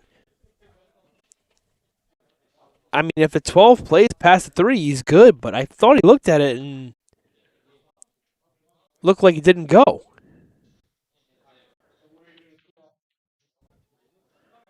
I mean, I think it goes. It's very tight, but I think that'll go. He's going to try it.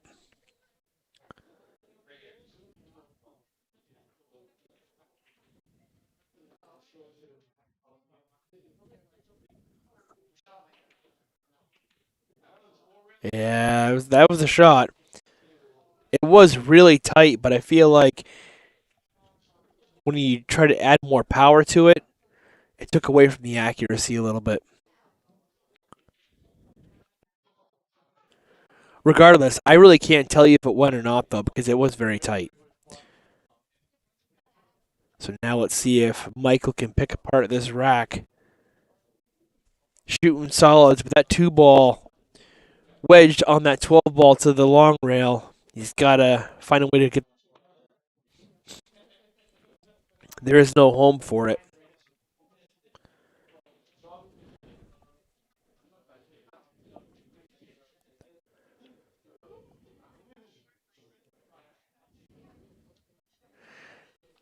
So I don't know if he was trying to do that, but that's actually not.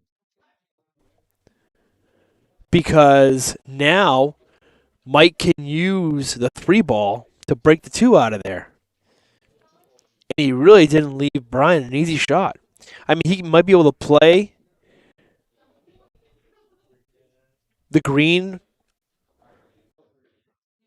bottom left. But then what's he do? The 12 ball stuck on this rail.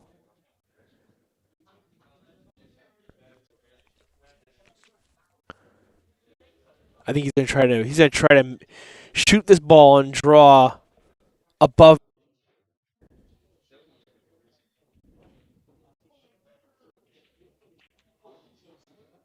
It came across. And it's gonna sit on the cue ball.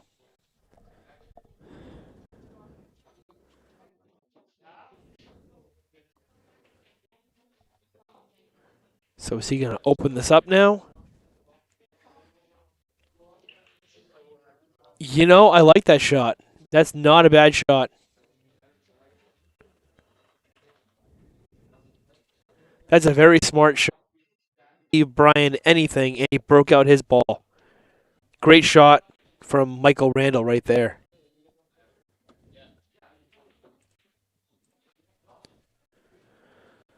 I mean, if you're Brian here, what do you do? Like, your opponent is And there's no shot here. You got to think safety somewhere. Maybe you thin the 14. Maybe something like this. Thin the 14, send your cue ball to 3 and leave the cue ball there. Like, that's what I see, but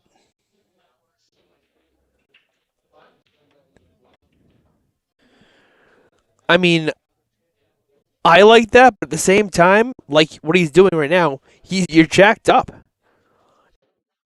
That accurate, jacked up.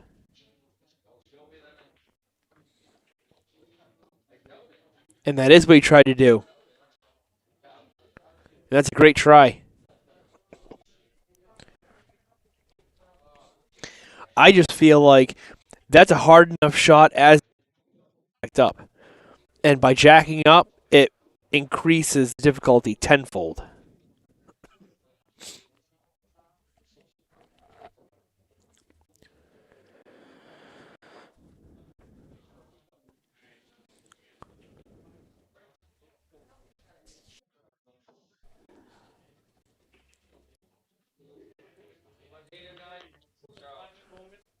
But I give Michael all the credit in the world. That was a great shot. He put Brian in that predicament and opened up his ball.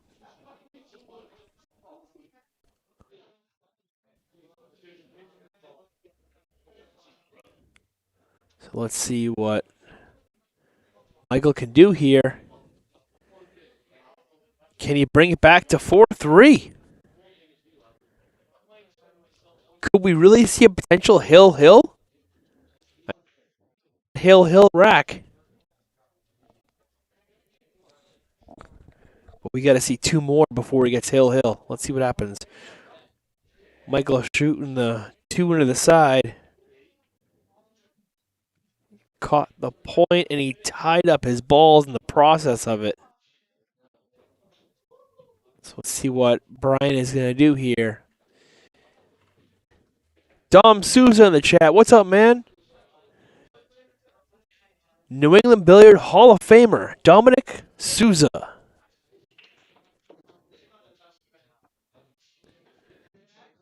On saying hi, appreciate it.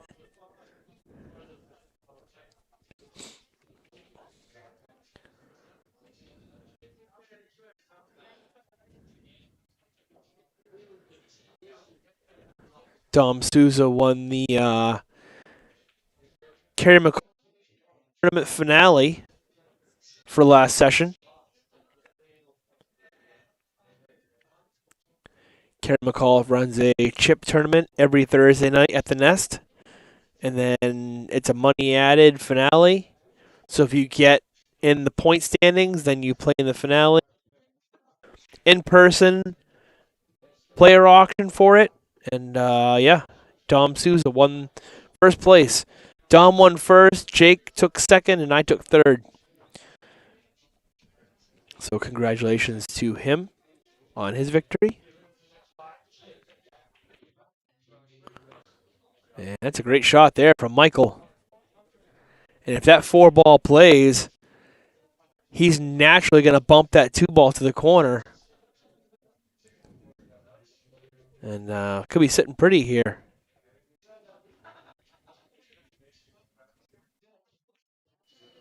Oh.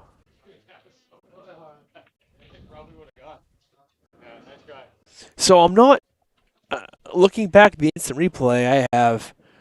It looks like he tried the carom from the 2 to the 4. I think if you just play the 4, you would have had a shot. I think you played it the wrong way. I think you play the 4 to bump the 2, not play the 2 and bump the 4. Dom in the chat, you guys doing a great job. Yeah, we try, man. Try to provide good matches. I mean, you know, when you've got you've got competition with WNT. There's a WNT event going on right now in Europe, the European Open, I think it's called. The WPBA is going on right now. um, money added tournament there, so there's a lot of pool. I mean, I guess it's a good problem to have though that there's more pool coming back, but just hard to fight with viewers. Obviously, if you have more than one device, you can stream multiple matches. You could be watching a match on YouTube on your TV and watching another match on Facebook on your phone or vice versa. Just trying to support pool.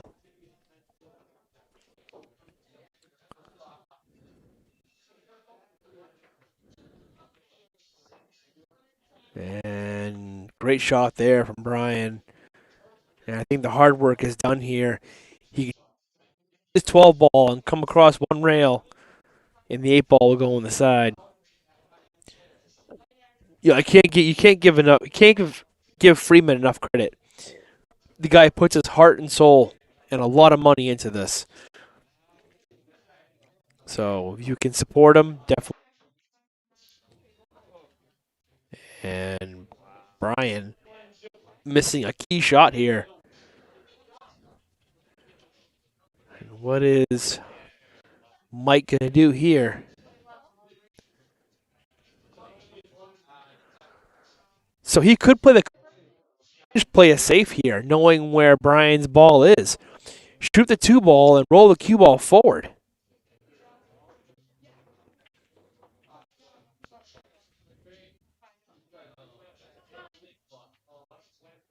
Oh, don't scratch. Oh, did he hook him? I don't think so. Mike went to go look.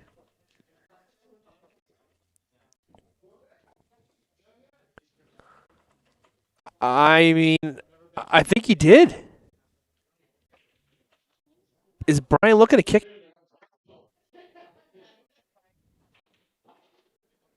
No, I mean, I think he can see this, but he's gonna. I think he can see it, but I feel like his odds of making it are better kicking. Ball close enough to a pocket where you should be able to measure and just hit it.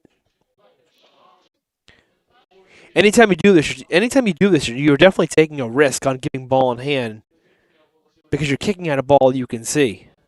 But see what happens. I can tell you that right now.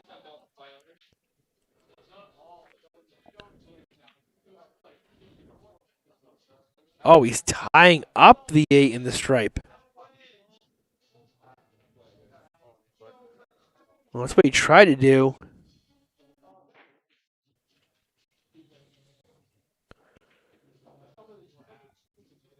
So the 12 still goes. And if I was Michael, I would shoot the 2 ball.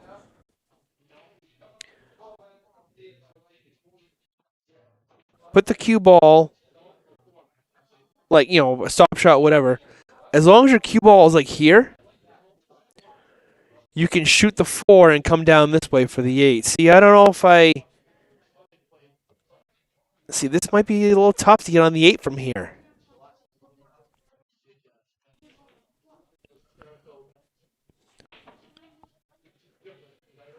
I mean, even with he's gonna use a bridge too, so I mean that makes it tough.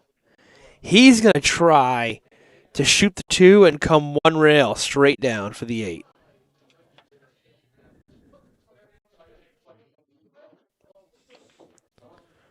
And he's coming around. Where is he gonna be?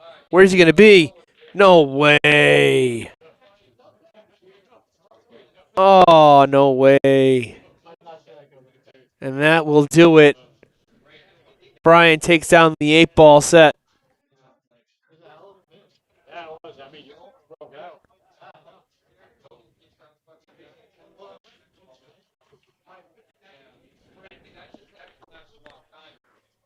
Brian's a takedown the 8 ball set. I mean, they already shook hands. They already conceded, so.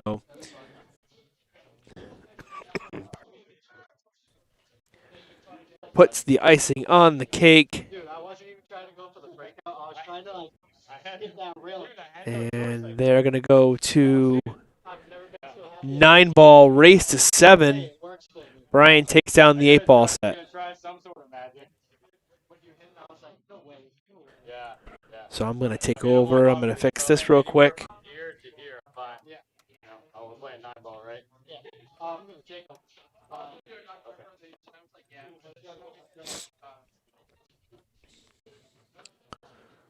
Zero that out. Tournament set up. And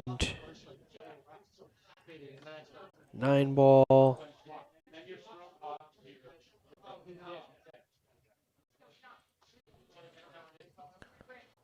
Bracket. That should do it. See if that fixes it.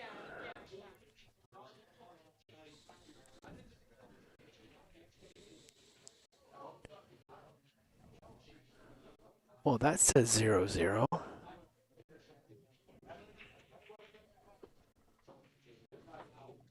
So, load. There we go. Just took a minute. All right, guys. They're taking a quick player break, and we're going to go right to 9-ball. Race to 7. Be right with you guys.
I didn't think so. No, you had about like an 8 of an inch. Dude, you should have seen me and Stacy the other day. We both sat it. I think pretty close to the rim. We have the back grab.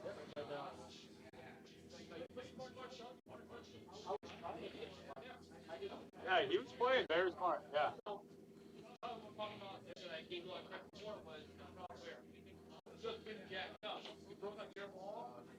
the 12 ball right there. Yeah.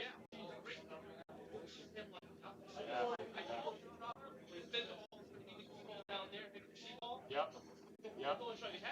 Yeah. Would you have done anything different on that when I was blocked by the pocket? I mean, that was really all I had with that 8-ball, trying to tie the 8-ball up. That was all. No. It was blocked. It was blocked. Yeah. I got lucky sitting right on the pool. I looked at it. I was like, dude. No, I was totally blocked, and the bank wasn't there to hit it. It was the three rail wasn't there. The only time I could actually throw the 2 rail, 3 rail. All the way back to the I even drew it up over there. When you had the ball here, yep. Start here, and then come like here, and then that and come down. Come down, yeah. See, I was thinking it, but I was like, I feel like I'm gonna come up underneath it. Yeah, even when sometimes you're going here. Yeah. roll that and naturally come down to the 8. Yeah, I thought I was coming up on the slab. Yeah. And you're trying to get on the 8 break. Yeah.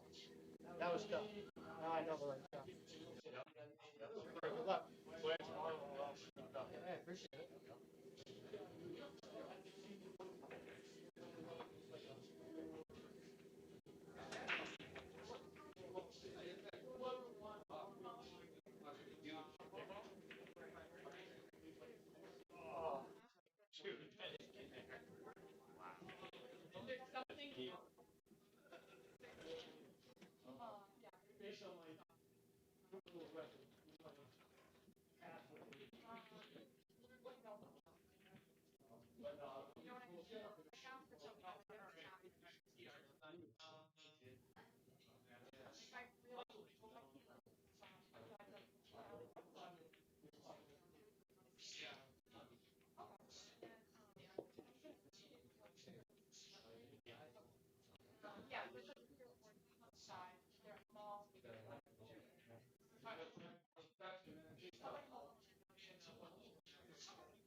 Like baby Jesus.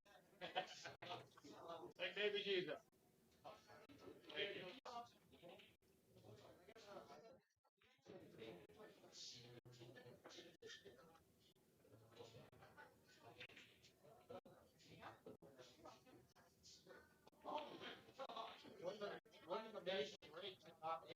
Yeah, I know, right? I know. You left me perfect on the one.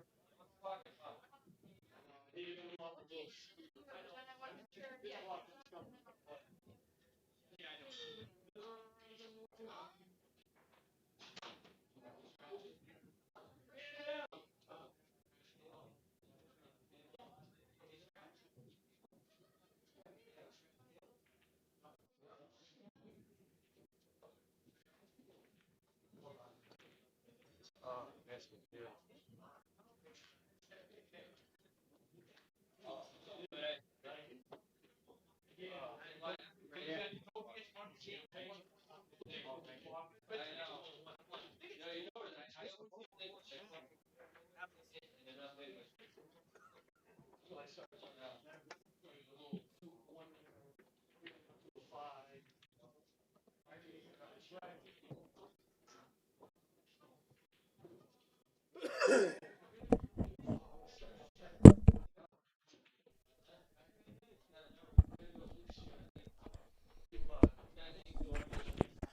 Alrighty, and I'm back. Do a quick sound check. It looks like Michael Randall's going to draw first blood here.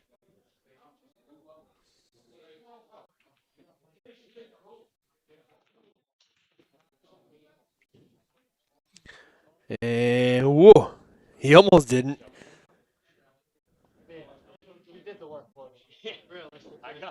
6 ball. And here we go.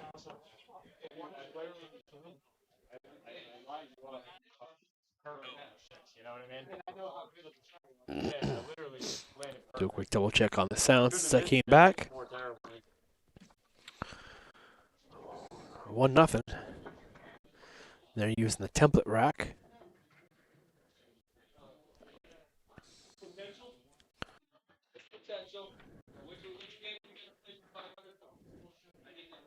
Friday night fights right here at Sharkys Billiards in Somersworth, New Hampshire.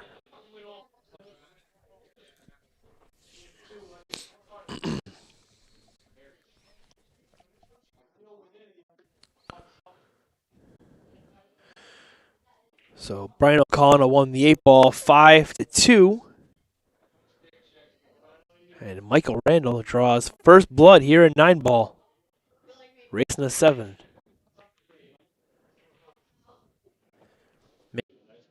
Break. Friendly kiss on the cue ball to the 1-ball, and he's got a shot on the 1. Pardon me, sorry.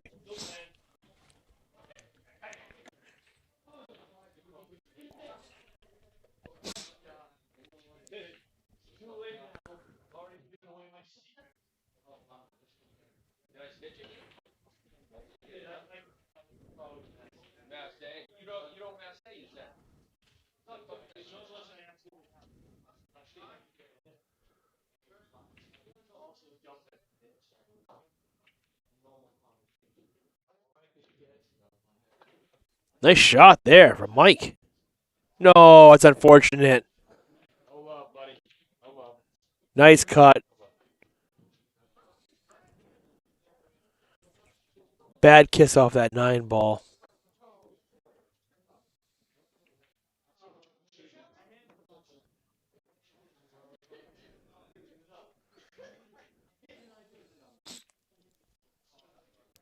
So these guys have decided they're going to play 8-ball, 9-ball, and if it goes one set apiece, they're going to play a 10-ball set. Or these guys have till 11 o'clock. Anytime you book a spot on a Friday night fight, you have till 11 o'clock when they close. Or I should say 11-ish.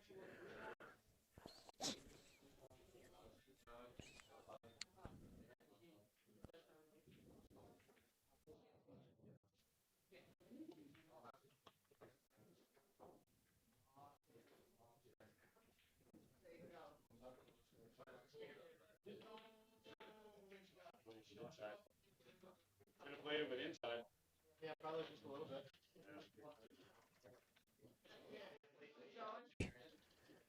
What Brian's going to do here, he might try the bank cross corner.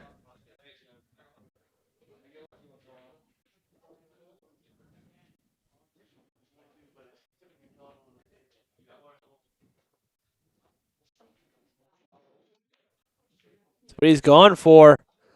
Swishes it.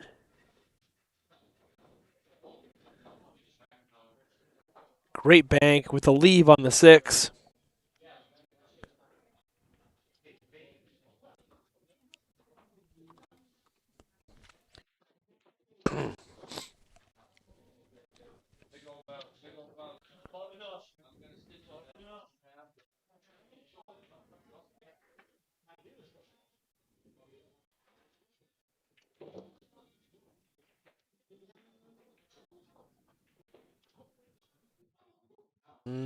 This is a little funny. I think he wanted more angle than this. Because he's really going to have to punch this ball off the rail to get good on the 7. Oh, sorry, good on the 8.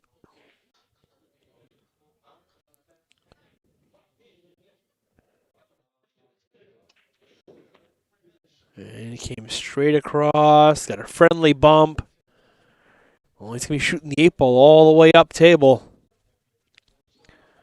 It's a lot of blue. You're going past 2 side pockets, make it even harder.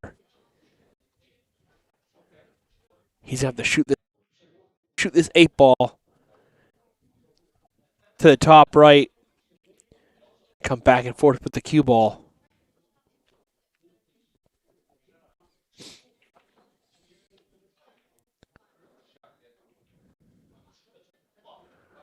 I mean, I don't think you have to go back and. I think you can just shoot the 8 ball up table and come across one rail, maybe two, but play the 9 ball to the bottom right pocket.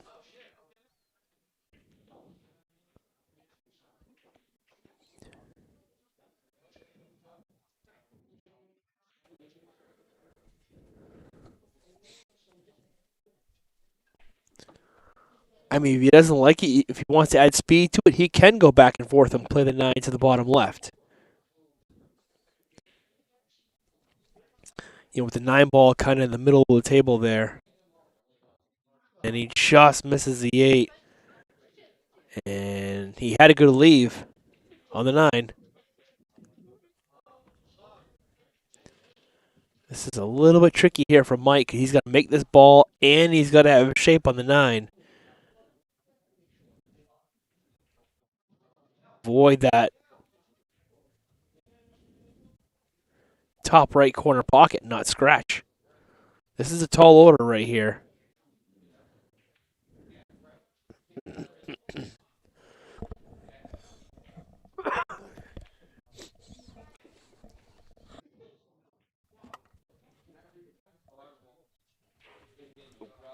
Sweet.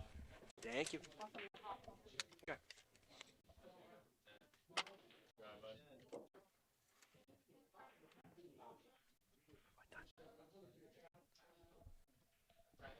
Great try.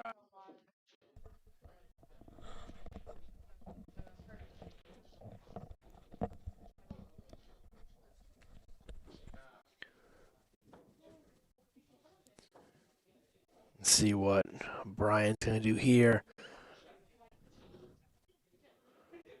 See, this time he's going to play a safe.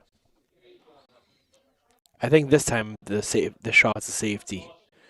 And he's gone a little too hard here.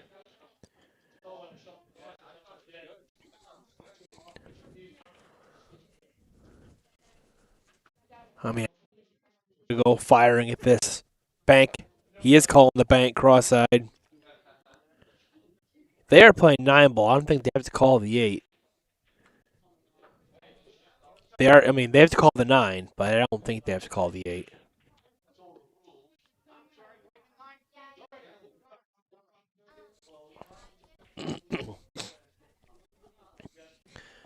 I mean, I think he's got to hit this kind of firm. He's got to kind of stiffen this up a little bit. If he slow rolls this, it's going to go long. Even with a medium speed, I still think it goes long.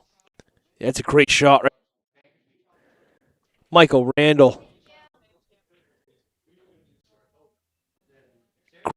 Great bank shot. Great control. Sticking that cue ball dead. And goes up 2-0. Great bank shot.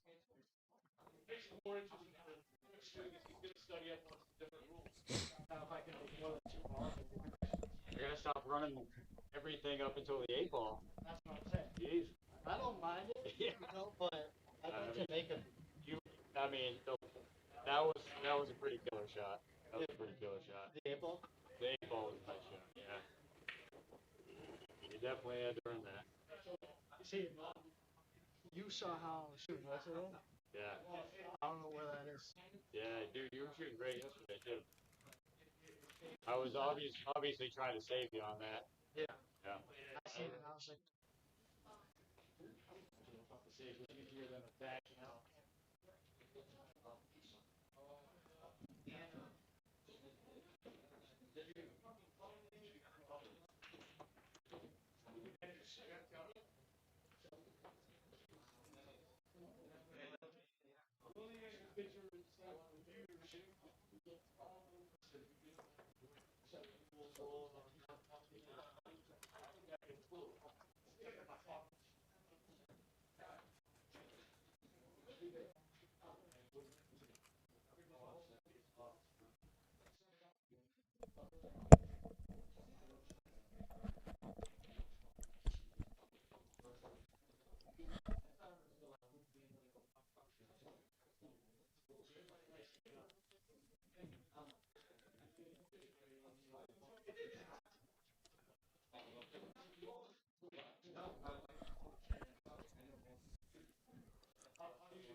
This is a little tricky here for Brian. I think he's to play a 2-ball on the side and come up and down table for the 3. He does. Great shot. And did he find the window? Well, I don't think that's the window he wanted. I think he wanted it between the 4-9. That works. I think pretty sure that goes.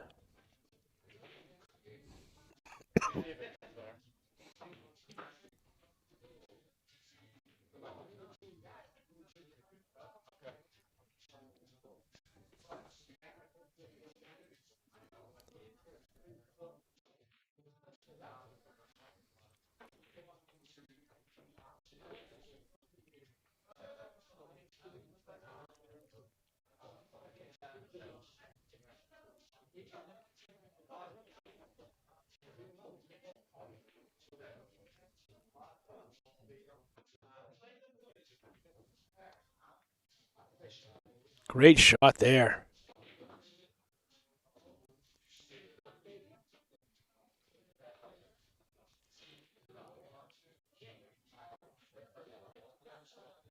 Very close. Be a split hit, but I would say it's good, and Michael acknowledging it, saying it's good, so we'll say it's good.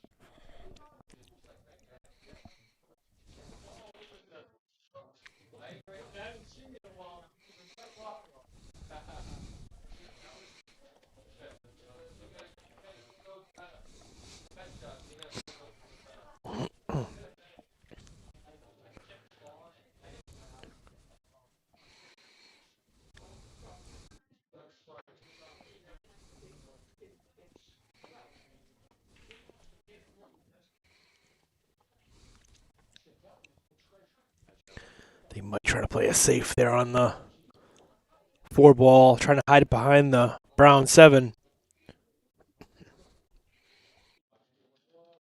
And Brian might go for the bank here.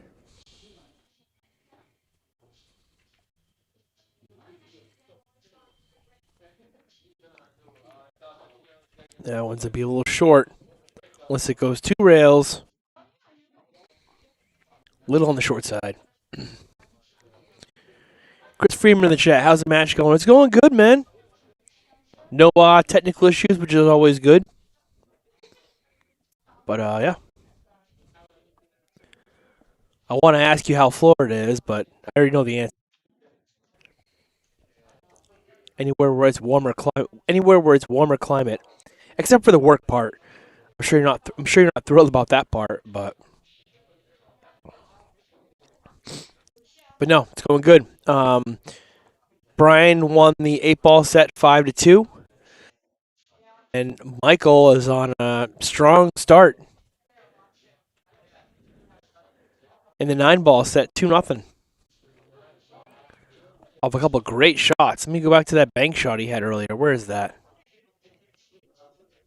Right here. Look at this shot. Pretty strong shot right there.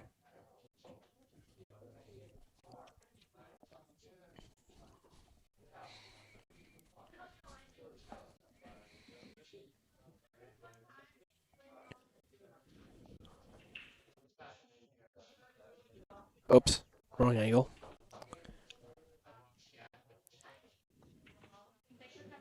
Another bank shot from Michael Randall. Banking machine.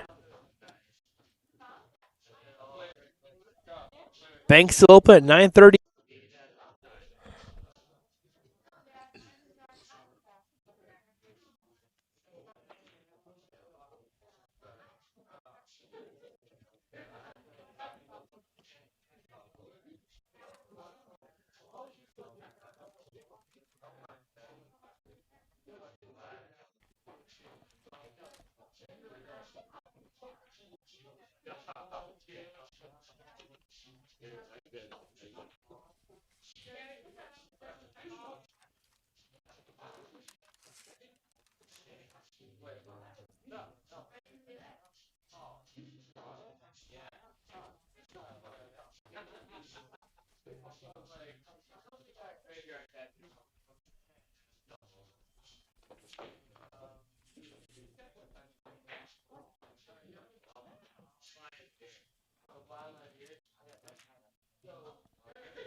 This can be a little bit tricky here, Mike. You shoot the 7 ball on the side down to the corner. I think that's what he's looking at now.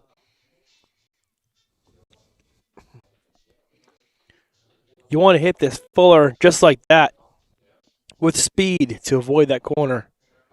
And that was a great shot.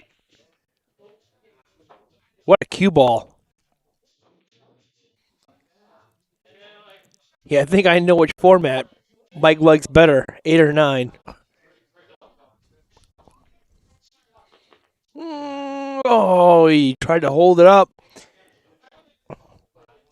It's still doable. It's pretty thin, but I definitely would have gone back and forth there. It's a bigger window there to go back and forth.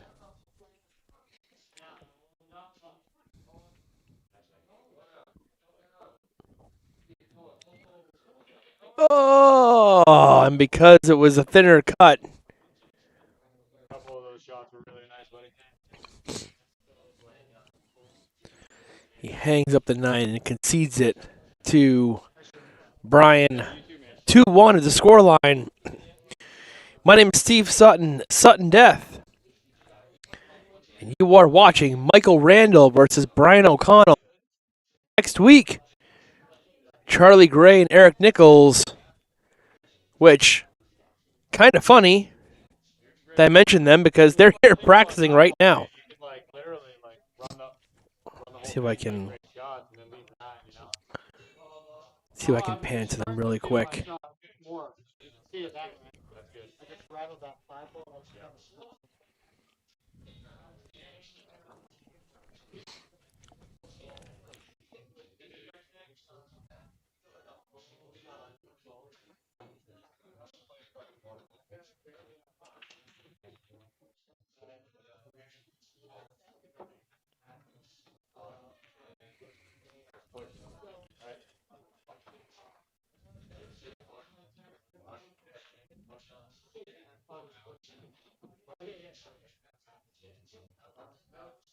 Well, they are playing on a table right behind them.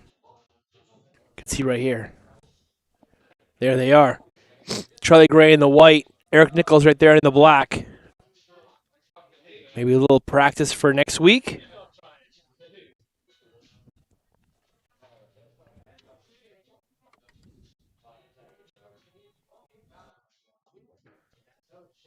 I mean, I gotta tell you, it's not a bad move. I mean, the tables were just redone by Joe Marassi, Master Billiards. So, but I feel like if a table's on newer cloth, the balls are more, and the pockets are going to be more accepting.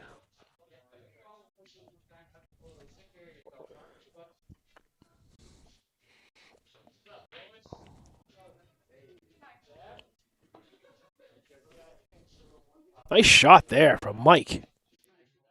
Out 7-ball. Watch out, 7-ball. Jeez.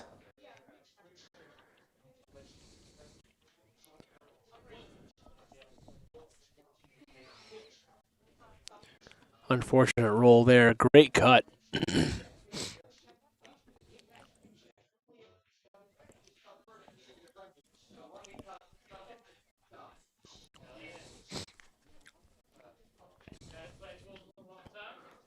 Mike looking to kick one rail here. Behind the 7. Makes a good hit. Gonna leave the 2-ball on the side. He's kind of shaking his head a little bit. He knows he lost an opportunity there to put some balls down.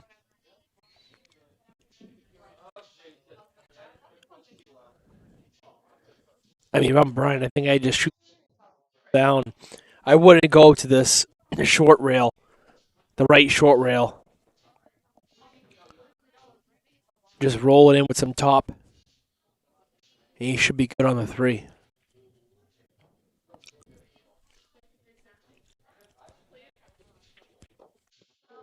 That route. See, I don't know. I don't think he had that much angle where he had to do that. I think he could have just rolled it down. I think he overworked the cue ball a little bit there. And now it's super in the side pocket.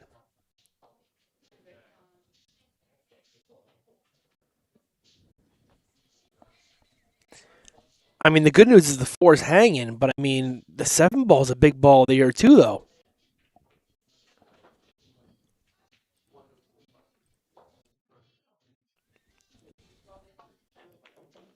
Wow, what a shot. I'll tell you what, to make a ball in the side pocket like that with power like that, you got to hit that ball super accurate. We've already seen Michael try that a couple times tonight where the ball any kind of shot in the side with power. And it's a great shot from Brian. And he got shape on the 4. And lets a cue ball go. Nope, he's okay.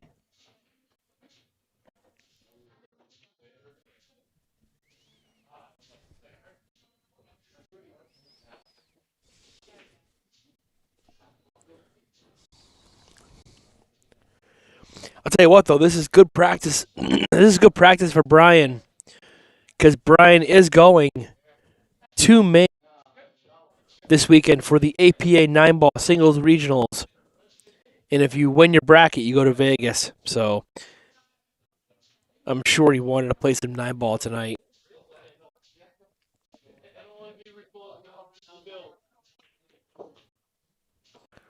The shot kind of here. Wow, did he get up high enough? Wow, he did. And he's thin enough where he can just shoot the 7-ball and come one rail under the 9.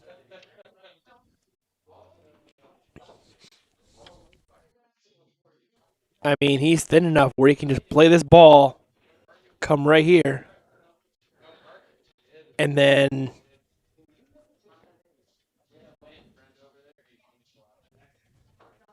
just like that. And now from where 8-ball and come here for the 9 in the same pocket.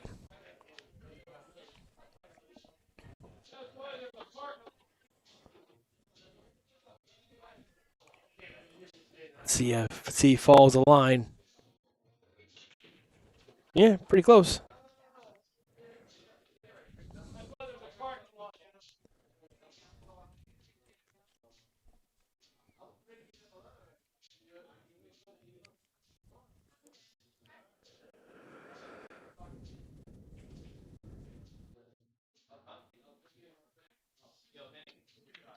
And here we go. 2-2.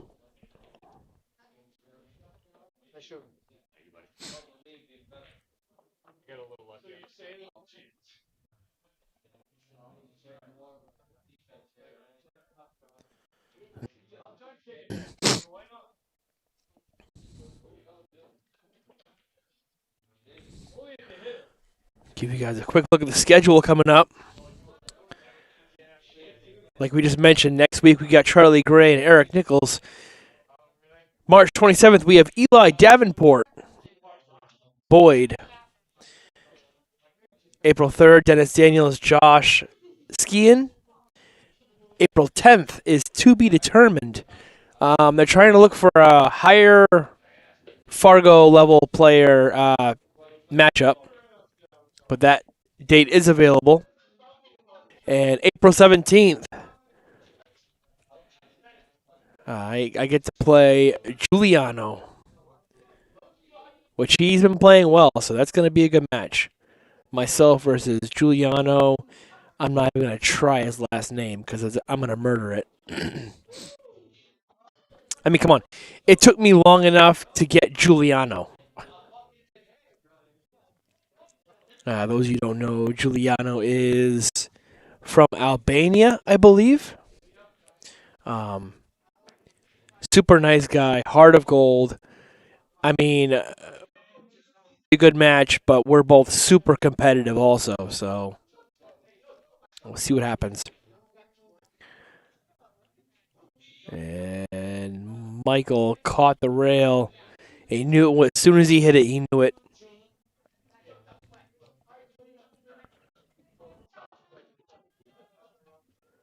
He hit that about a diamond too high. Brian's going to shoot the one here.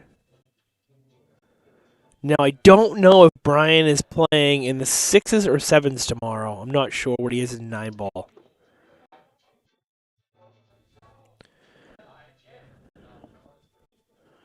I was talking to him earlier about it. I know the 8s and 9s, like, I think it's his first time qualifying. He was asking me if he was going to play with the 8s, 9s. I'm like, no, they have their own bracket. The 8s and 9s are one bracket. 6s are one bracket. The 5s are by themselves, I think.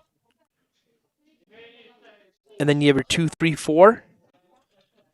Don't quote me on that. I'm not 100% sure, but how they are all tiered like that. But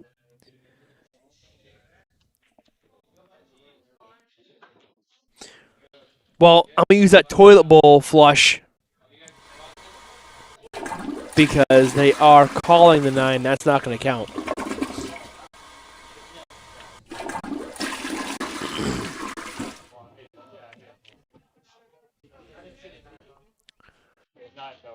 In my eyes, that counts as a ball pocketed, so he continues shooting.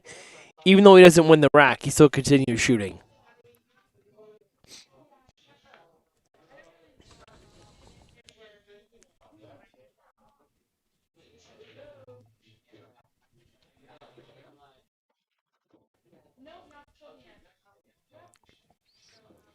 First toilet bowl of the night.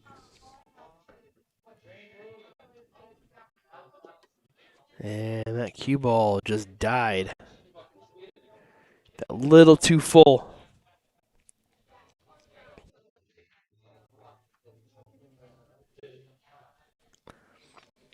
So Brian can make this 3 ball, but his cue ball is going the wrong way here for the 4.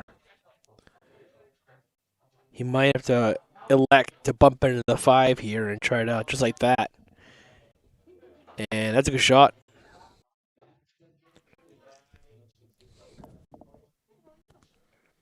Knowing the cue ball was going to bump into the 5.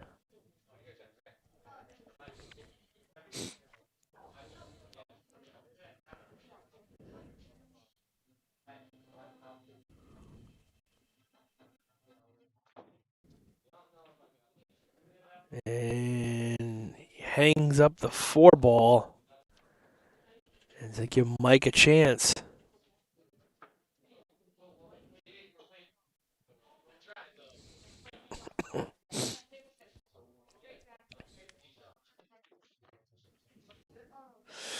Oh boy. Well, if that 8 ball blocks a 7,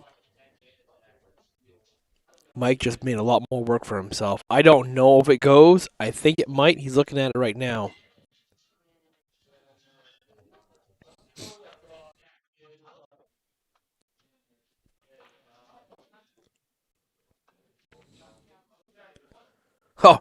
He pointed it to the top right pocket. I thought for sure he was going to shoot the 7 ball. I'd be like, no, wrong ball.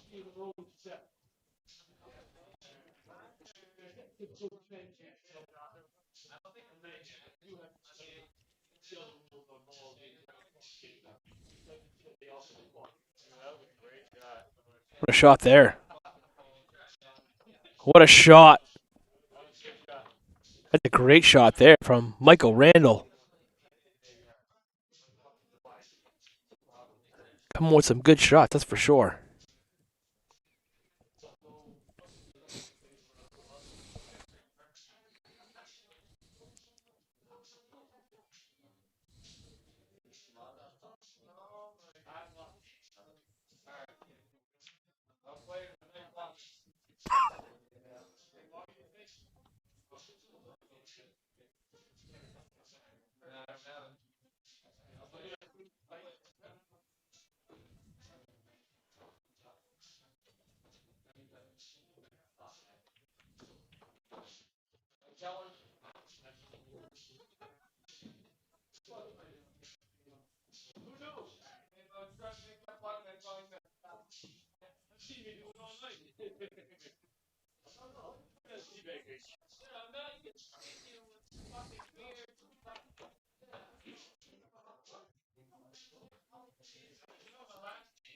He's going to pull the cue ball back here, but not sure what he's going to do with the 7 ball here.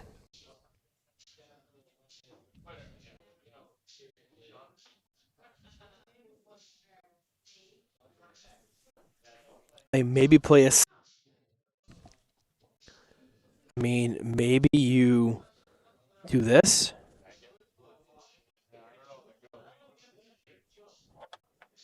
Maybe you get behind the 9. Honestly, I think I would just play to leave on the rail.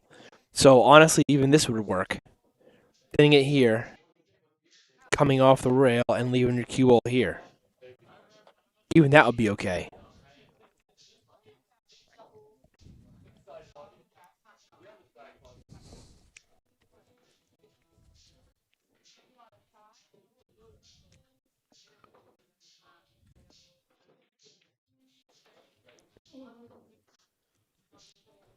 That's ideal. That's not a bad shot.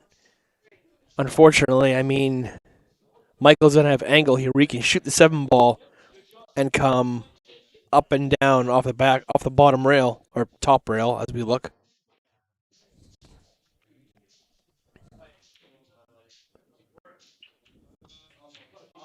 Oh, nice try.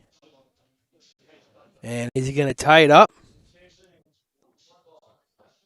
Yeah, he kind of did. That 7 ball does not.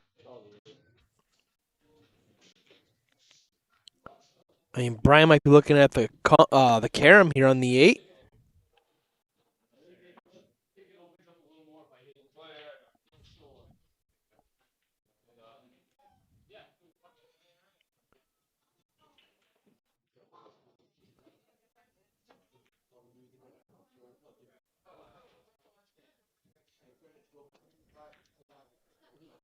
I think that's what he tried to do.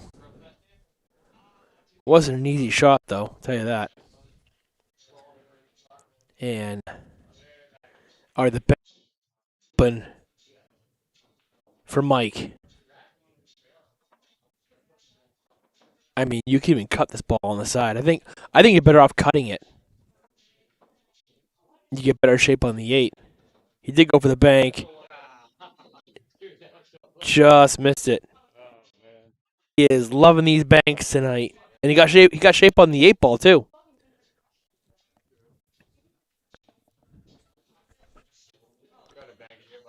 And Brian's going to try a bank of his own here. He's going to cross.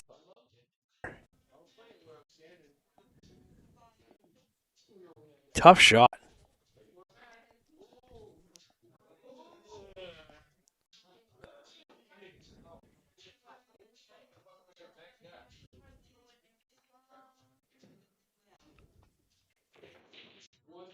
Oh, boy. Oh, no.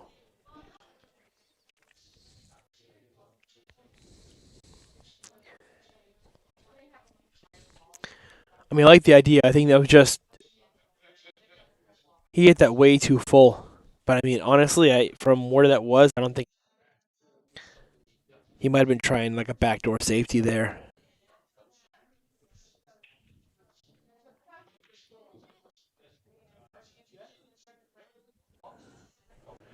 Good shot on the 7. He's got nice angle here on the 8. Just top of this. Come around 1, maybe 2 rails for the 9. He's gonna leave himself long here. Can Mike bear down and put this ball down?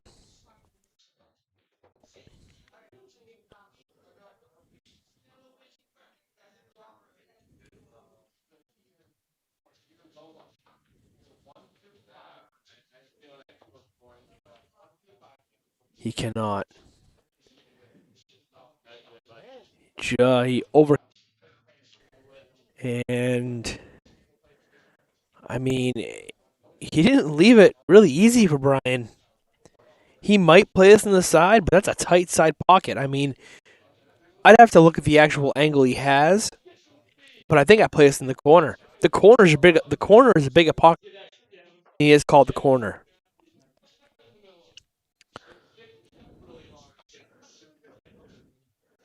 And now he's looking at the cross side bank. And I would just roll it in the corner. The corner is a much bigger pocket than he did call it top right corner, right?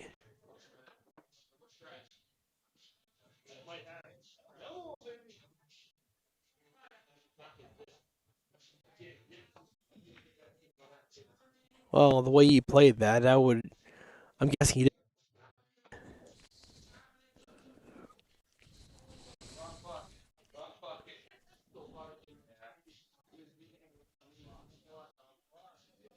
See, I'm cutting this ball to the top right pocket. Yep, there you go.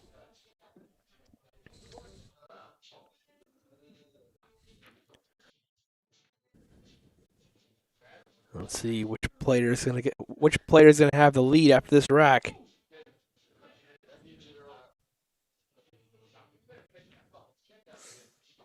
Overcuts the 9 and yeah. Her Mike say, "Gotta stop jumping up," and you can tell right there in that last stroke he definitely did. I mean, it's important. It's important to realize that you just need to fix it, which it's easier said than done. But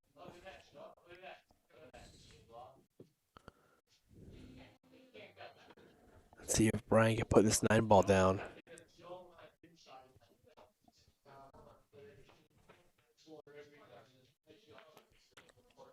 He can. 3-2.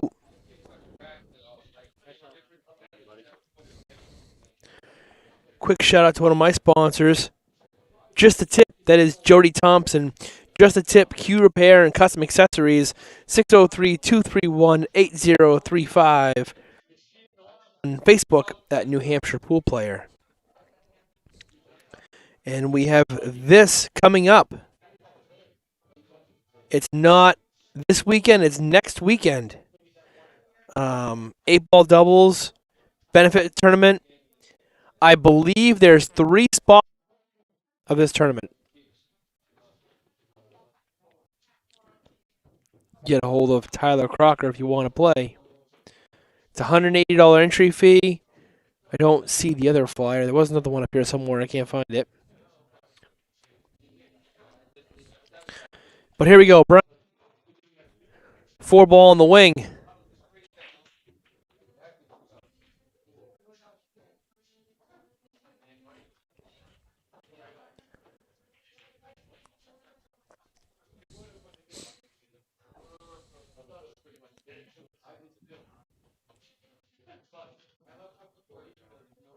So I feel like these guys are breaking too close to center.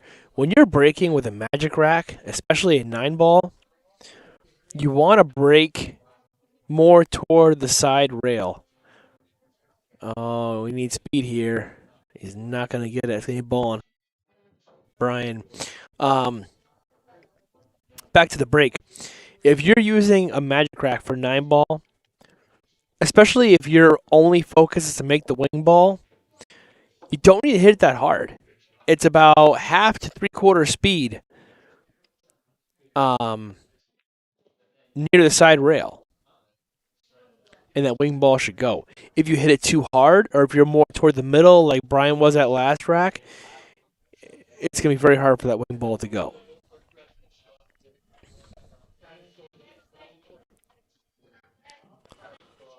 But if you're a ball in 9-ball with a magic rack, you want to break from the side rail, hit the one ball full at like a medium to 3/4 speed, and that wing ball should go.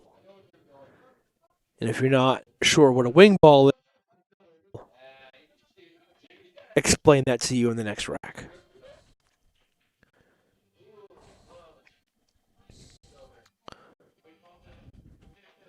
So this is a little bit tricky here for Brian. I don't think the 3.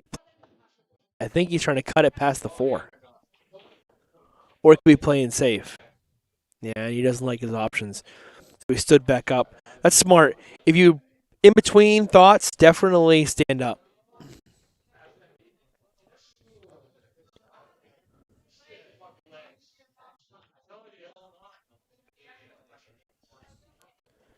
Great shot there.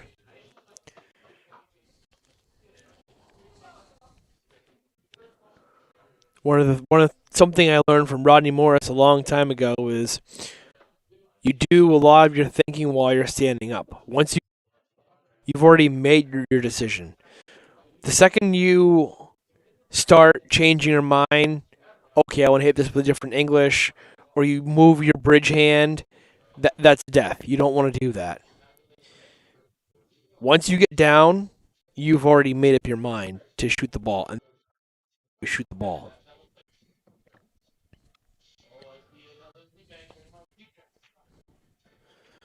And Mike is going to miss this, but he's going to miss it good with the speed.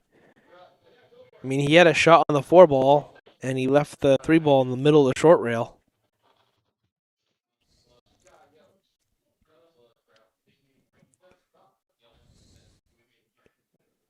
Is Brian going to play the bank here, or is he going to try to play it safe?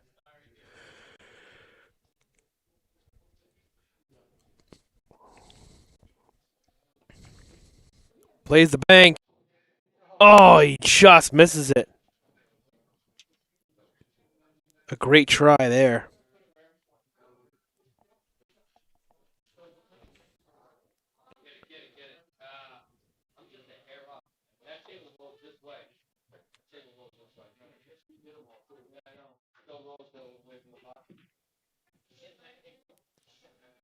Playing a safety, trying to get him behind the 5. You can see his reaction. Obviously, he didn't.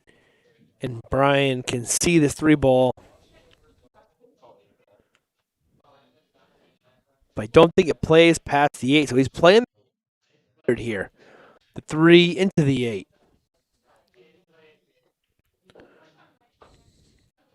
Trying to make the 8, but make sure the 3-ball kind of sticks around because you don't want to hammer this. And if you make the 8, you got no shot on the 3. So I don't believe it plays past the 8. Actually, looking at that, I think it does.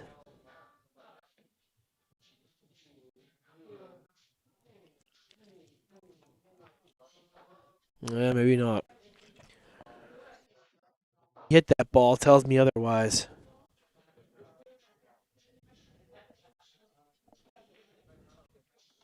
I mean, he did slightly overcut that, so hit the 8-ball, but I don't think it goes from the way he hit that.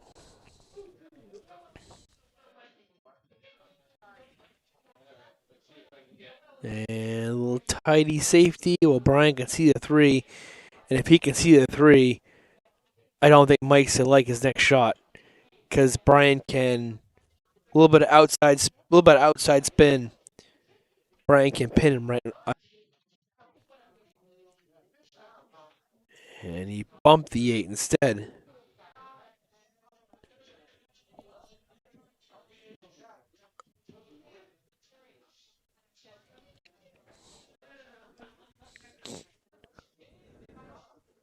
So Mike looking this 3-ball all the way up the rail. He overcut it. Watch the cue ball. I tried to stop it, but Lost the cue ball in the side pocket. it really wasn't much. Yeah, I know. You had to go for the offense on that one. Yep.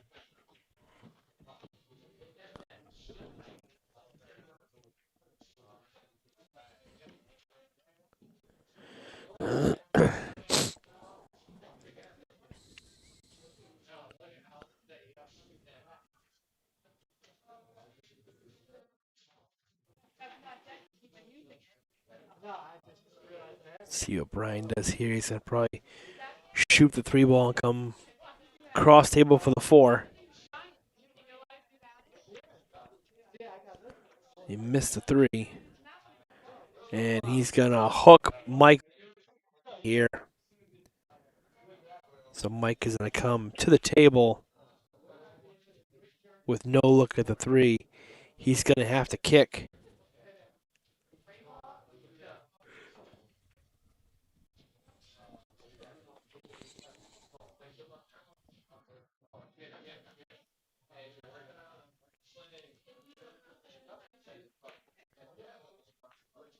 What a shot that was. How about this for a shot? Michael Randall kicking a 3-ball here. Wow. That's a big.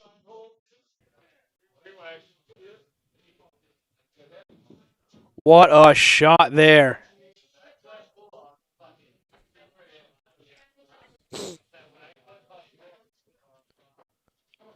Smart shot there, too. Nicely done.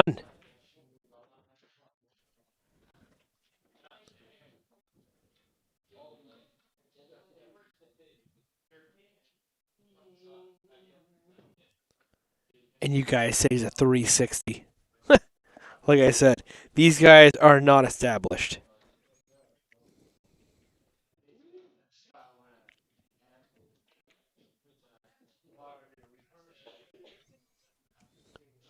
I am definitely going to be replaying that shot again.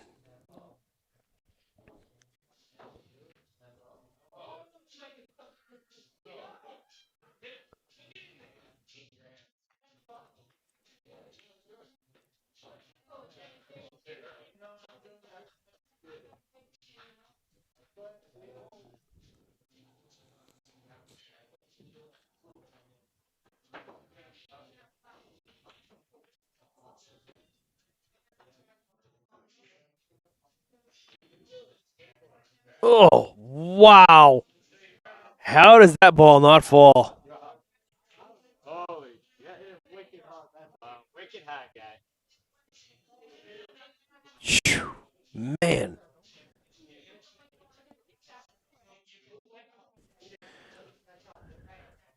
Well, like I mentioned before, this is a tight table. 4.25-inch pockets on a beautiful 9-foot diamond table. Raul Medina, what's up, man? How are you?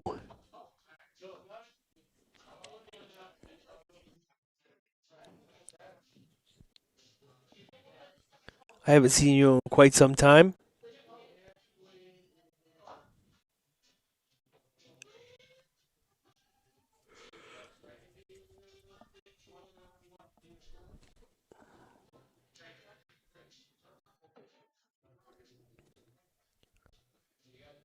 I don't know, man. I still want to call you Lucifer.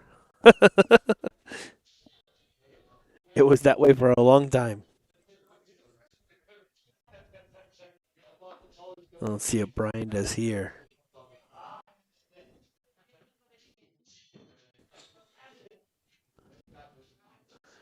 See, again, I don't think he has a lot of angle here. I think he just rolled down naturally. I mean, he might come off the bottom rail, and that's okay too. Yeah, I mean that's fine.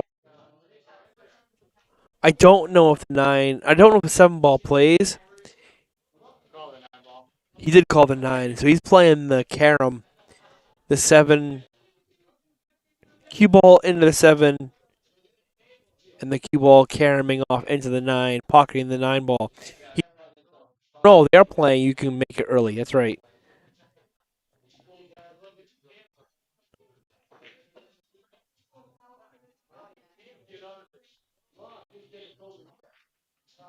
And he actually hit the 7 ball tooth then, and I think he got away with it. They're both looking at it, and I can't tell.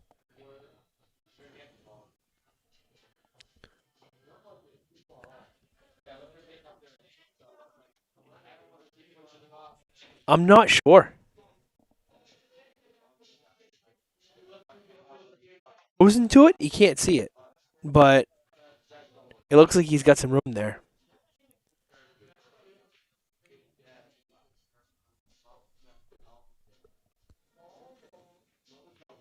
He did have room, and that's a great try, but unfortunately, cut the 7 ball in from where he is. It's a little thin. That's right. I didn't like the leave on the anyways.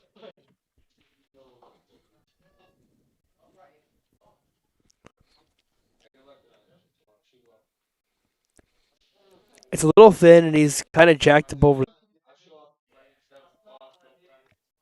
so it's a little funny. That's all right.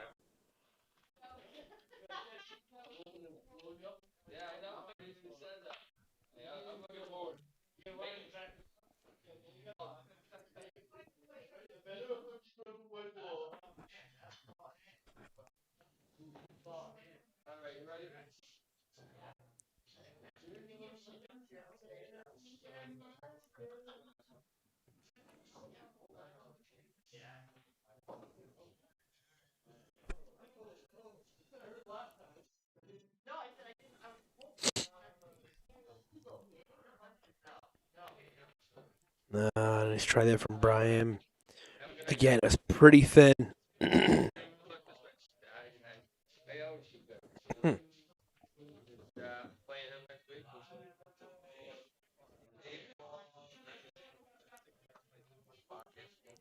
Is Mike going for another bank shot here? I'm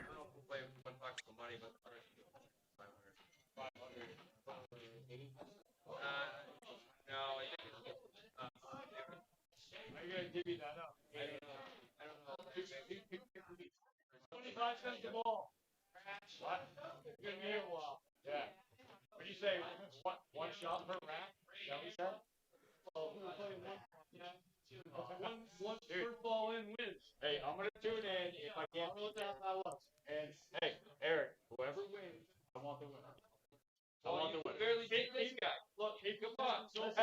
Loser. Dude, Eric, he's actually shooting fucking good. I've been watching, dude. He's been shooting great. He played 10 racks and 9 ball. And it's actually played the whole match. You're supposed to have at least 30 bucks for the last down. You don't want none of this shit. Boy, I don't know if they shoot one of this.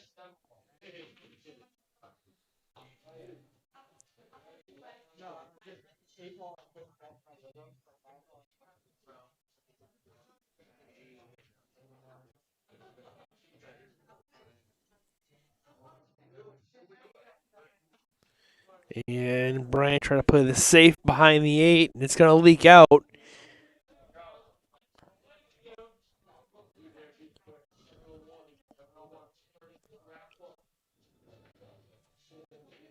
See how Michael's going to do here.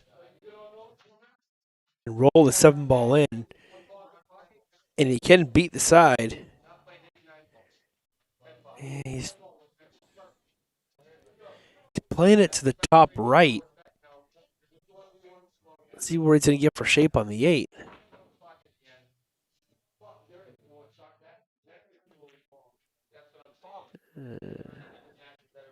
Slow down. Mike begging that cue ball to slow down. As it does. comfortable with in that case.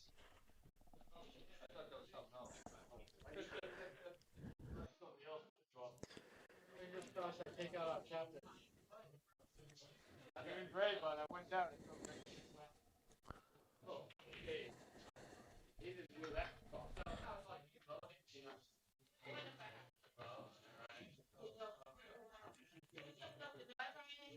Yeah.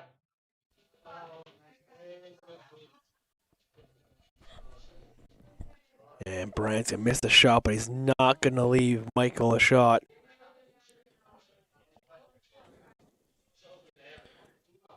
Michael's going to have to kick. Looking at rail, a top rail. Looks like he's coming from the top rail.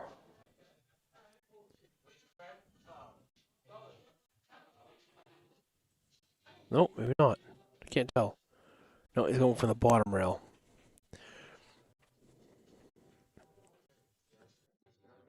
Charles, how'd you guys do? So dominant. Yeah. Did you say confident or cocky? Yep. Oh, you fuck. Great. Mike. I meant the cue ball. And the cue ball. Great kick.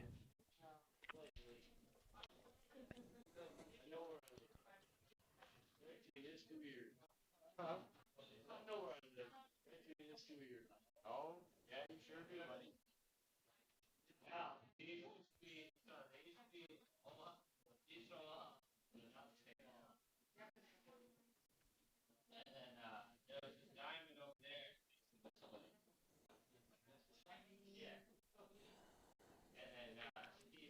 Let's see what Brian's going to do here. I mean, see. Or does he go aggressive and go for the bank? He. Dude, I wanted to be behind that 9 ball. Well, you just heard him say that he wanted him behind the 9. He went 9. Instead, Michael's got a clean shot, a clear shot here at the 7 ball.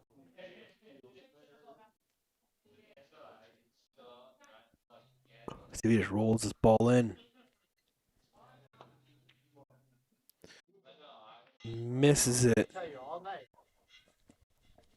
Can't get out of it.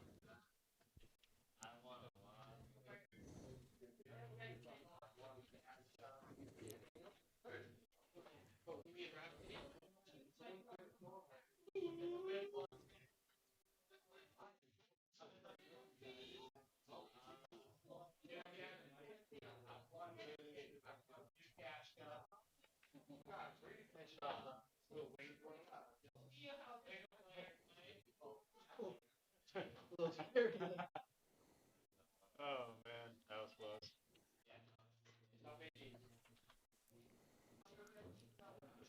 Well, I can't believe he didn't scratch through that side pocket.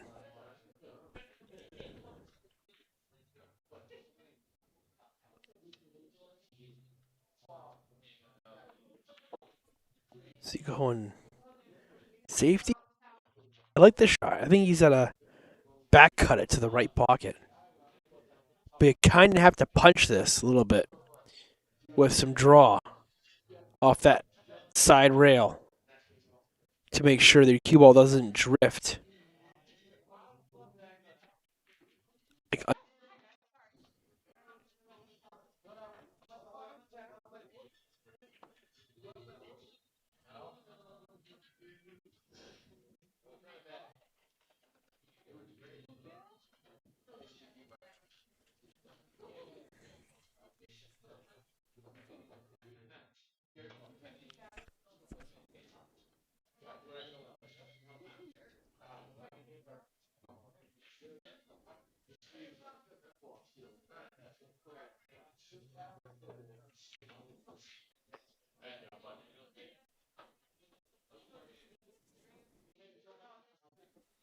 Nice shot on the 8 ball there.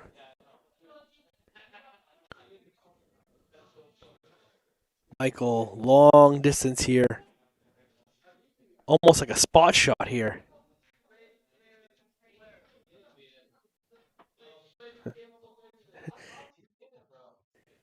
grooving out to his headphones. See if he can make this ball. Oh, man, what a try.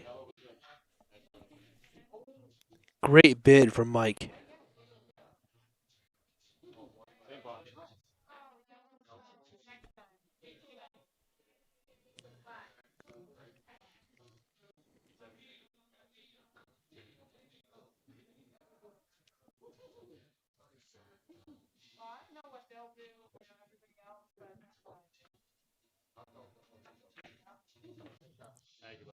Brian puts it down to go up 4-2. Now, if I could only do that last weekend, right? I know. Dude, realistically, we were My name is Steve Sutton, Sutton Death. In the booth with you as Chris Freeman is away in Florida for work. You're watching Michael Randall versus Brian O'Connell. Next week, they were here earlier. They'll be here on the stream table next week. Charlie Gray, actually Charlie's still here. Looks like we have a quick player timeout. So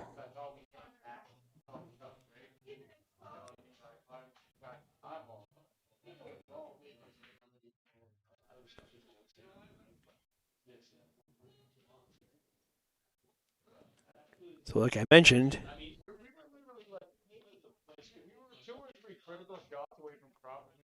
there he is right there. Charlie Gray will play Eric Nichols week. Look at him. Calm, cool, collective. Has no idea the camera's on him right now.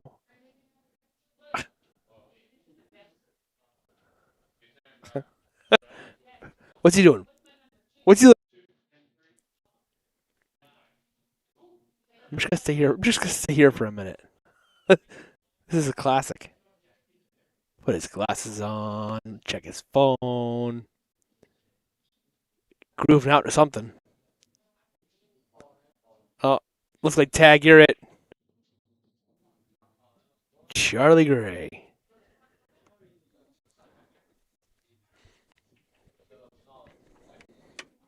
So it looks like we have a scratch on the break. I hope Charlie goes back and watches this. Oh, Brian scratch on the break. So Michael with ball in hand here to get something going.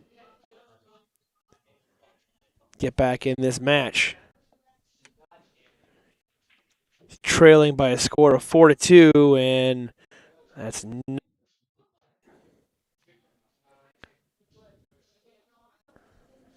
I think we're waiting for Brian to come back from the bathroom.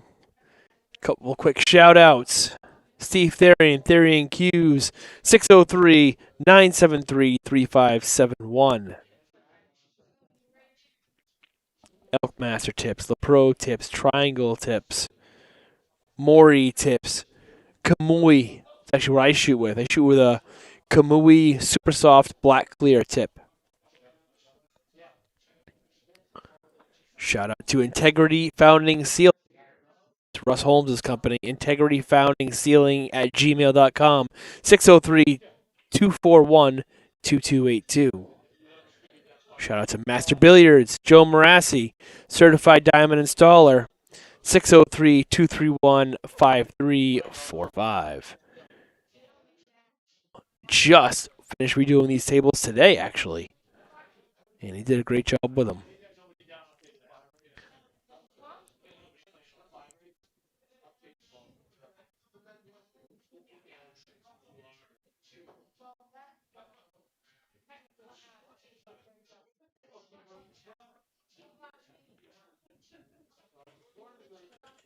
I think he called a 9 there.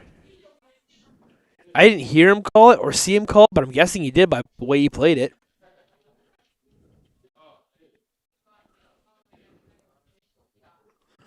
I mean, it's not a bad.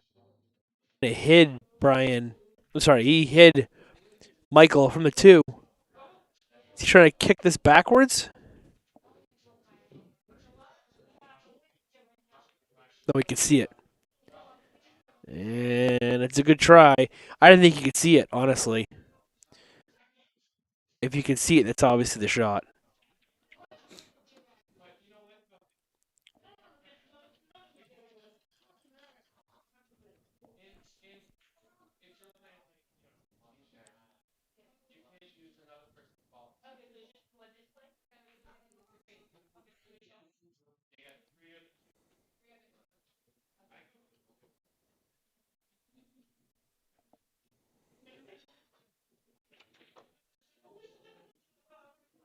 Shot from Brian.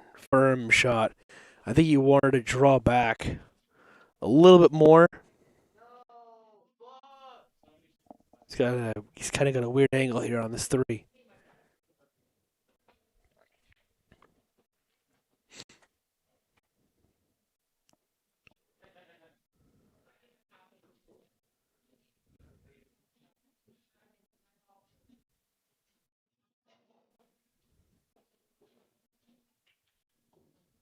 Oh, just misses it. I gotta tell you though, as far as the shot of the match goes, I gotta give it to Michael Randall for this shot right here. This kick shot,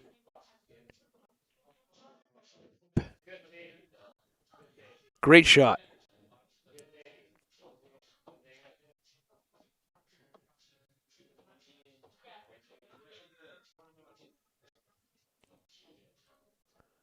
Not only kicked the ball in, he kicked the ball and got shape. It's crazy.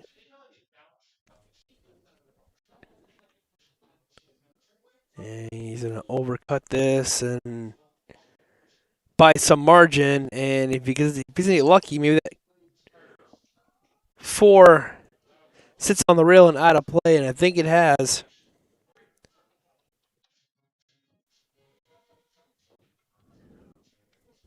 I'm sure Brian hoping that 4 ball is frozen. If the 4 ball is completely frozen to that rail, it makes the shot a lot easier than if it wasn't. Because if the ball's frozen on the rail, you can spin it in with inside spin and go rail first to make it.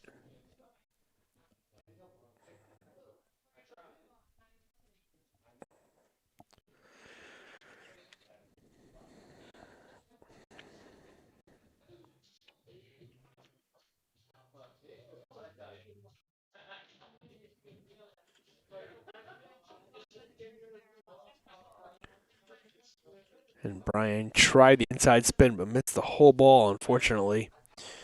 We'll give Michael Randall ball in hand.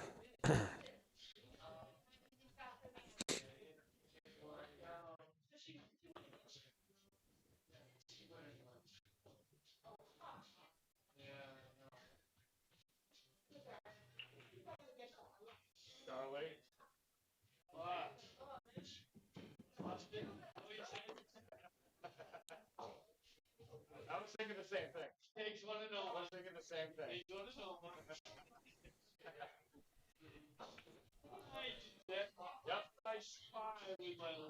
Hey, great minds think alike, right? Yeah.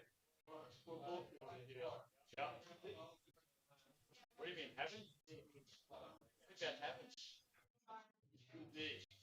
I would.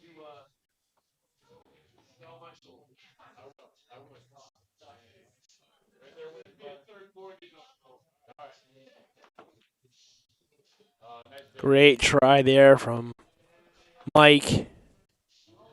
But he's going to leave Brian a shot here.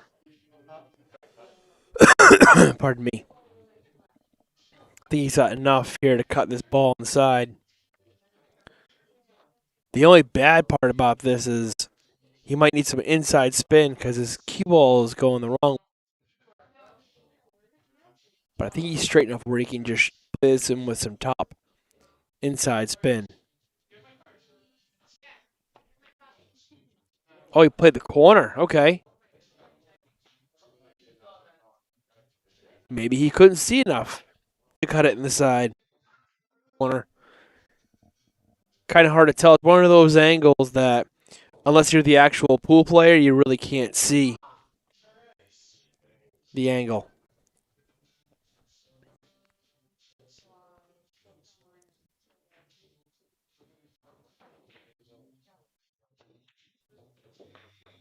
Good shot there. Good shot there from Mike.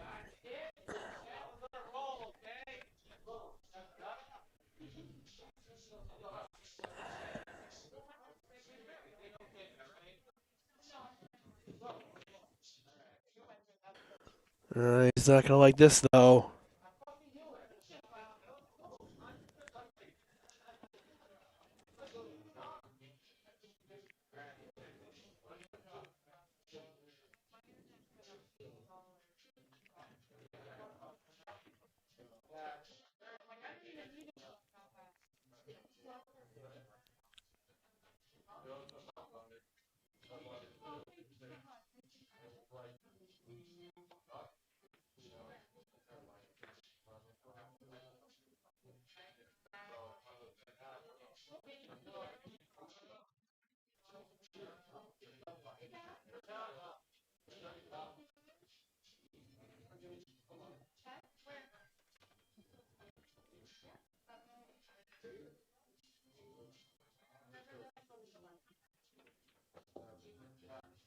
Oh, slow down, cue ball.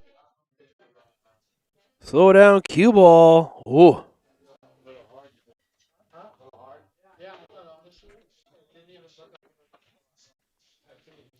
A little bit of a tester here for Brian.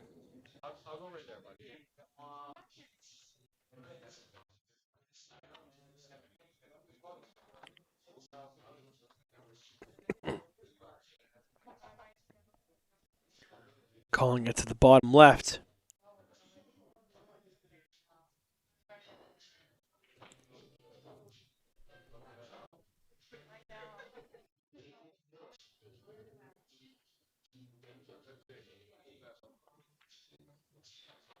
How'd he hit it? How'd he hit it?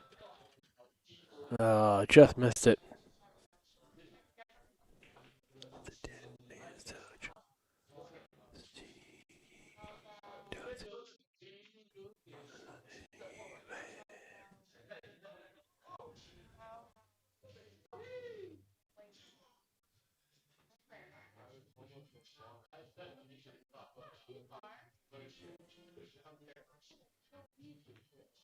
And Mike down 4-3. That was a great shot. Thank you. Two.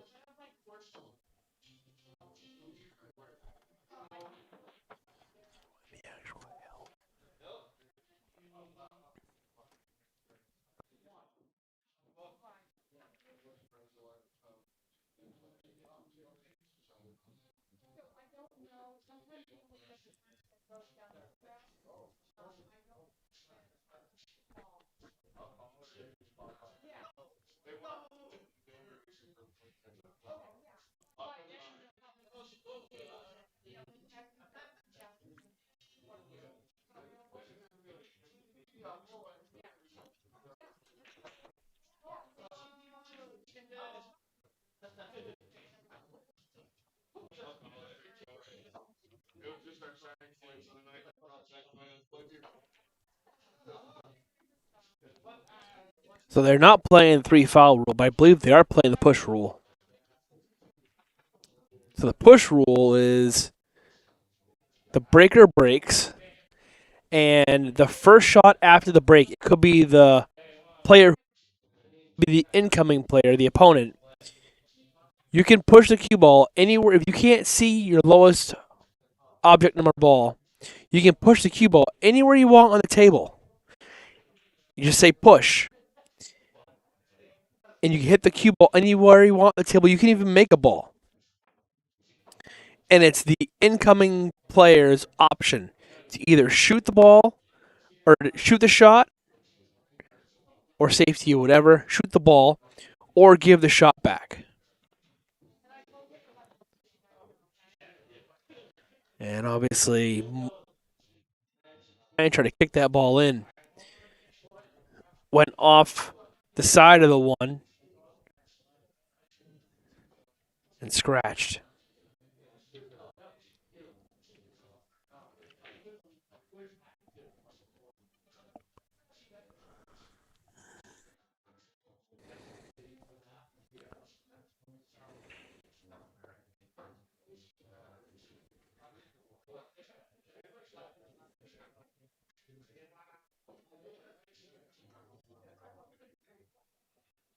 Good line here on this 2-ball. Oh.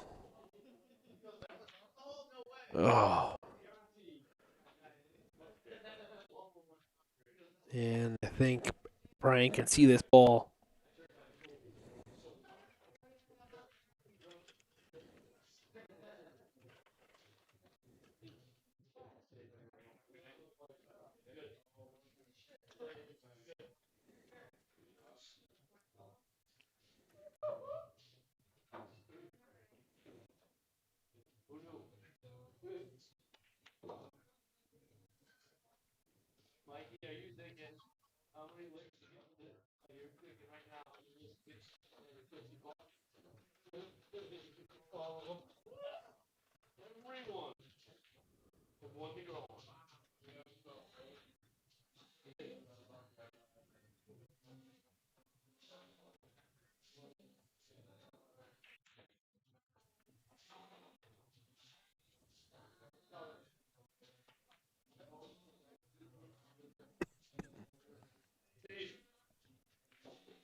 I think Mike can see enough of this 3-ball to make it, actually.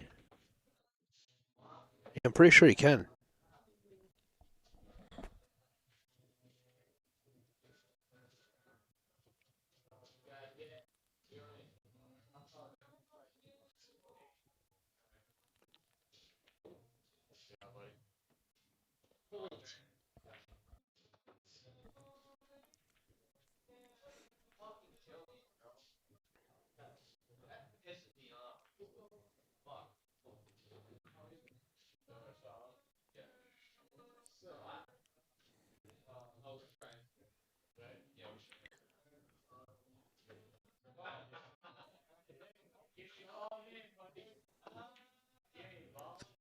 And missed that shot.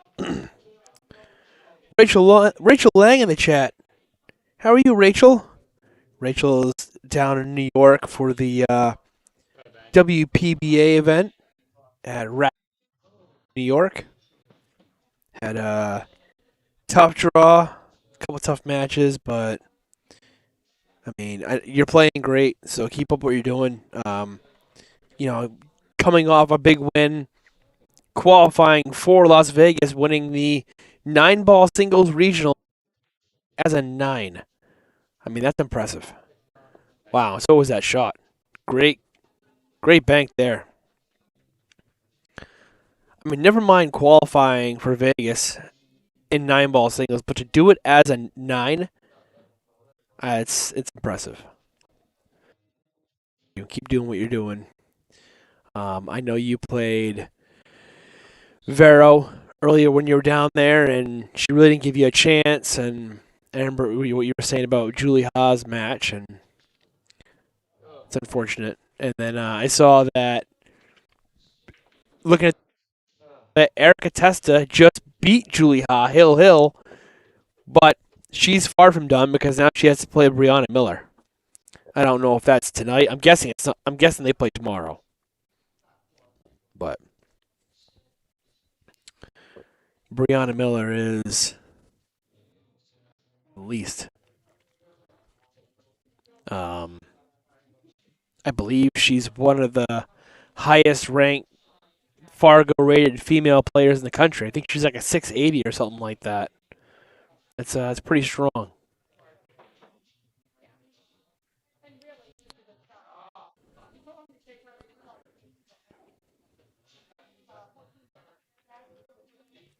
Nice cut there from Brian.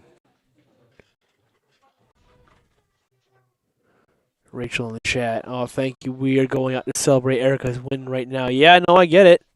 Good for you guys. She's not playing Brianna till tomorrow.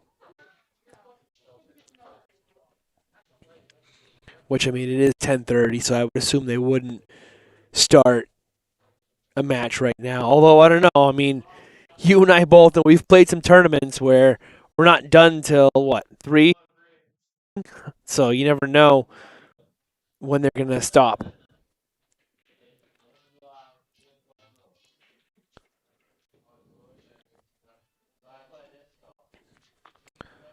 Nice shot there from Brian. Make sure you keep yourself. I say, make sure you give yourself angle to come out for the 9. He's kind of straight here. He may have to just play the stop shot here and cut the 9 in from where it is.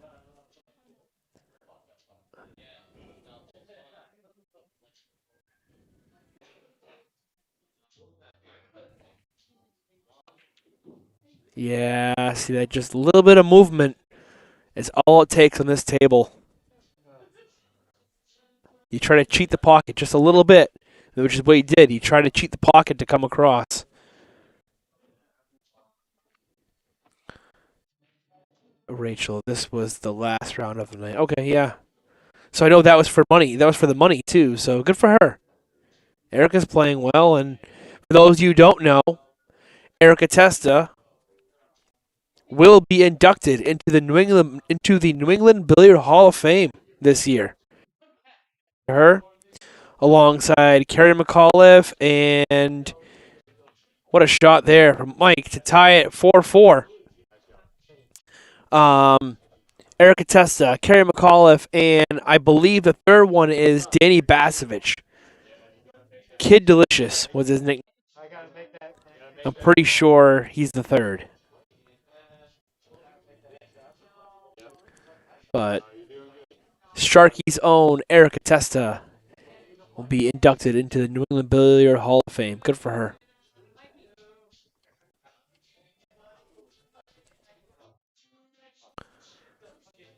And here we go. So we're tied.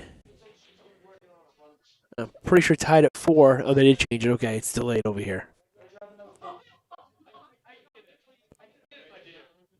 Did it update? Still says 4th. There we go. Takes a little bit to update. Which is good because I actually forgot there's a way to. There's a way to make it. Like you have to like copy and paste the URL somewhere, and I can't. I'm really glad it's doing it on its own.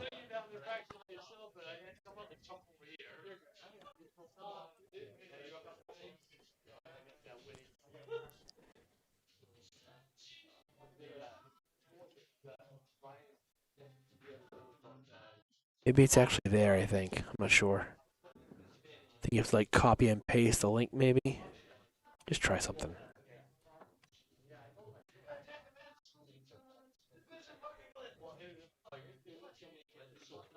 Yeah, that just refreshed it. So maybe that's how you do it.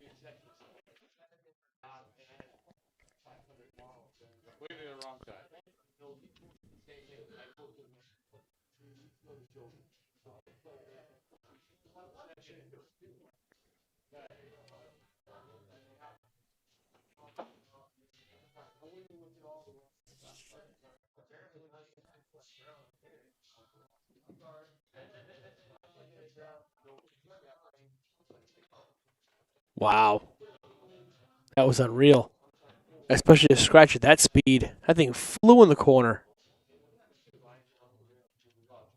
Holy cow.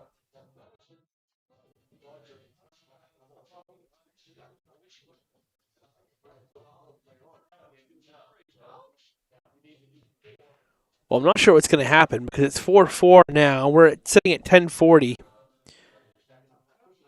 If Brian wins, he wins 2 sets. But if and wins this set, oh wow, that ball kept going. They're 1 set apiece, but I don't think they're going to have time for a third set, so they may have to break even. I'm not sure.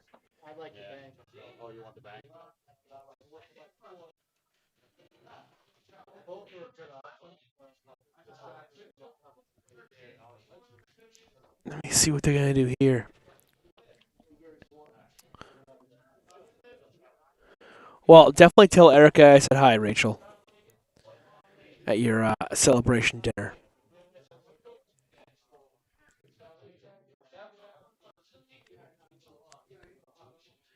Does Brian have enough to come across for the 5? Or is he going to roll forward here? No, he did have enough.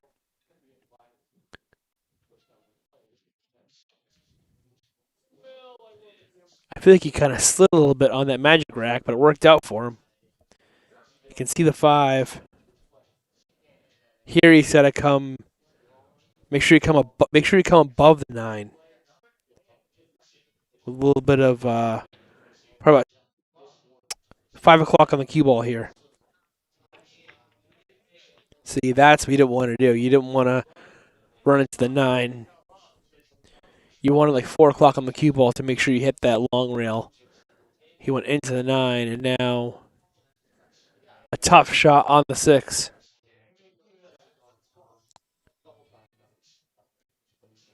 I mean, this is kind of a tall order. I can't really tell. I mean, I think I would cut it the side. He might be playing it in the corner. But I feel like if you play it in the corner, you might scratch.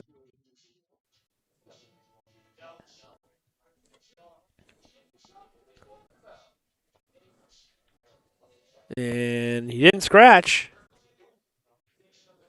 And oh boy. Look what he's left Mike. I mean, he's straight here.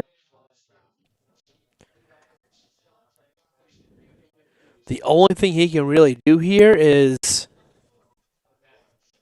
I mean, if you're playing the shot, I mean, play a stop shot. And then maybe play a safe on the 7 ball.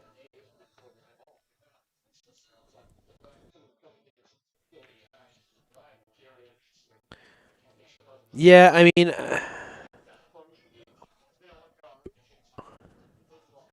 that's actually not bad because he wasn't really going to have a lot on the 7 ball.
Uh oh. I mean, I don't like combination shots, but I guarantee you Mike's going to try to take this on.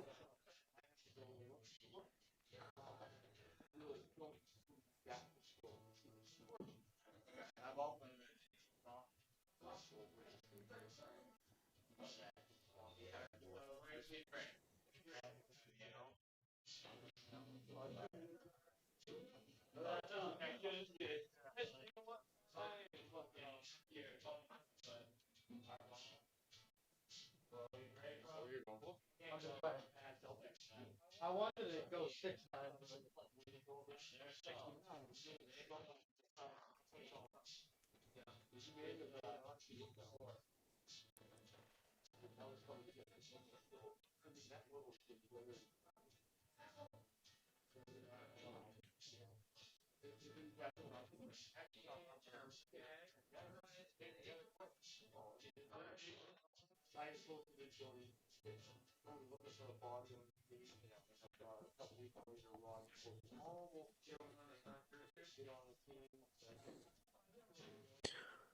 Brian a little bit close to his work here, but I think he's okay.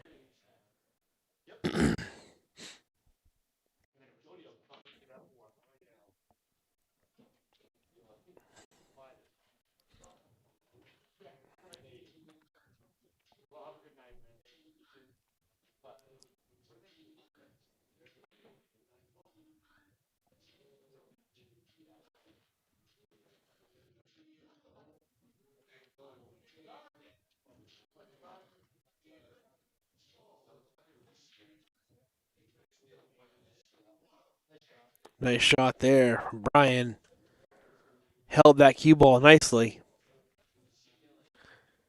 And here's a shot. Just let your stroke. Shoot the 8 ball, come up and down 2 rails into the line of position on the 9.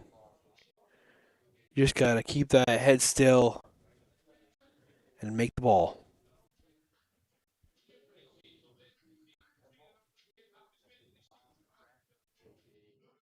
Outside. Just like that.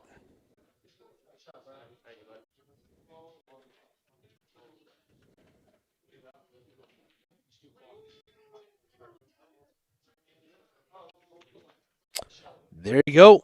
5-4. That was a couple of little thin ones. I had that one right there. I threw a crap on the inside on it. 7 or the 8. My name is Steve Sutton. Sutton Death in the booth with you guys.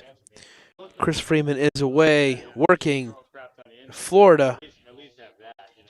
I had to stand up. You're watching Michael Randall. Yeah, it was rough. It was rough. If I went outside or anything This is else, Brian O'Connell. here, you know. And next week, we've got Charlie Gray versus Eric Nichols. You want to get on a Friday night fight, get a hold of Mr. Chris Freeman. You already marked the game? Yeah. They're booked out quite a bit.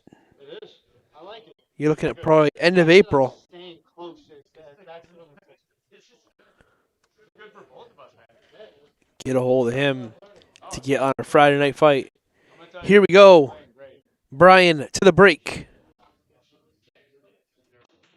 I feel like I should be doing See, if you watch the 4 ball, which is the wing ball, it goes high. Because I feel like he's breaking too close to the center of the table with speed. And he's hitting about a half diamond too high. I'm gonna do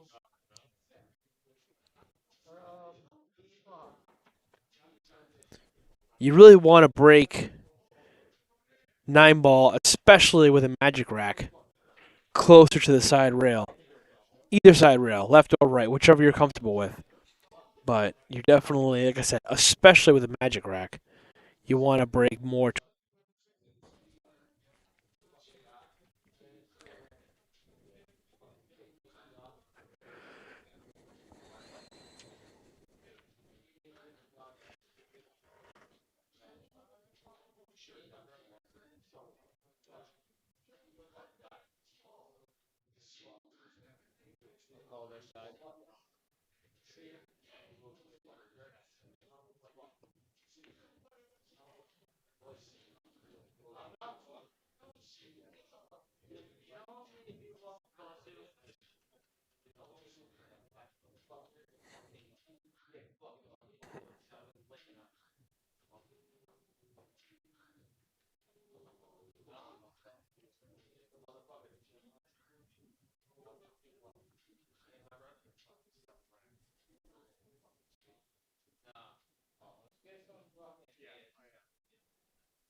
Oh, just hung up that 1 ball. So Mike's going to have a good starting point here.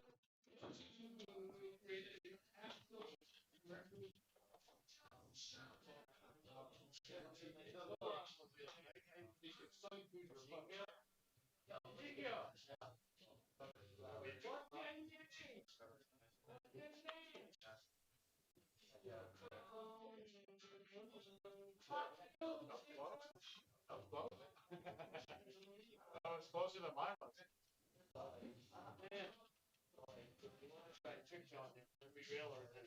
Yeah. How about 10 rings? Why not 10? Shooting at Derek tonight. Pretty good. Well, I might put a wager on it with somebody else, and I'm betting on you. I mean, if you're shooting anything like last weekend, I'm betting on you.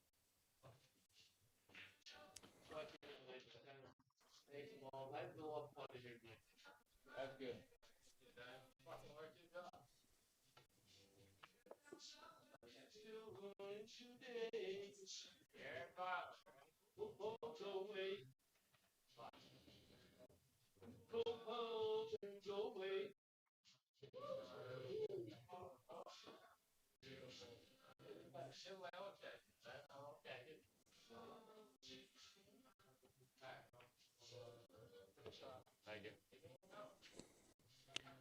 Nice shot there from Brian. He's going to shoot this 4-ball and come. I would come 2 rails. Get shape on the 5-ball to the bottom left. But the problem is the 6-ball. So you want to make sure you have angle from the 5.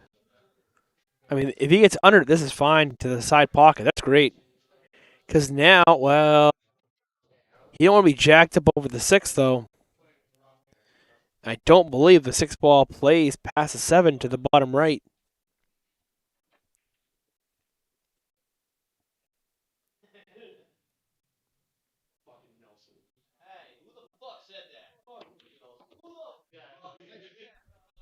It's a great shot there from Brian to come on the other side of the 6. Give himself a chance. Definitely want to play the 6-ball to the top left here.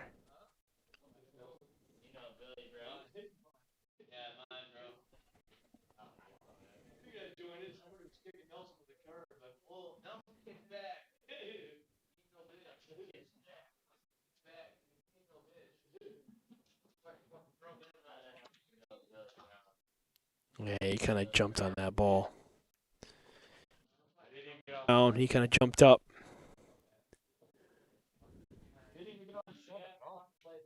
Yeah, he jumped out of his shoes in that shot. Gotta stay down.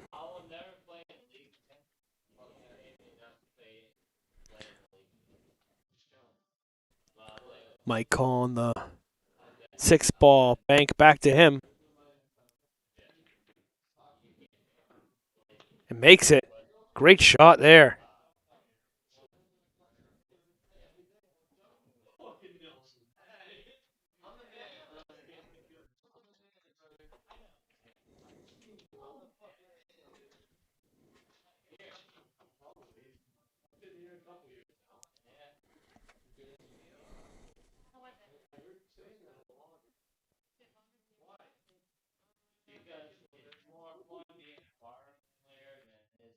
Out nicely here.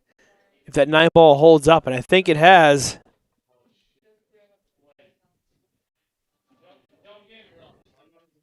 Can shoot this 8-ball and roll forward for the 9. Just like that. We're going to have a tie game here. If this 9. Gotta focus. Gotta stay down. And he kind of twisted his cue a little bit, but he'll take it. 5-5, a race for the whole thing. It's a good match. I like it. This is a good match, dude. It's a really good dude. I mean, we're making shots. We're making. Don't forget, guys, not this weekend, but next weekend. It's the Storm Tournament, March 21st. 8-ball doubles, 180. 50% goes to the player payout, 50% goes to the cause. It's a fundraiser for his trip to the Sled National Championships. I believe there are like 4 spots left. So get a hold of Tyler Cross. It's a great event. I would love to go, but unfortunately I have prior engagements. I will be in Connecticut playing the Connecticut Valley Open same weekend. And I don't believe... Again, breaking from middle. I'm going to talk to these guys after this is over.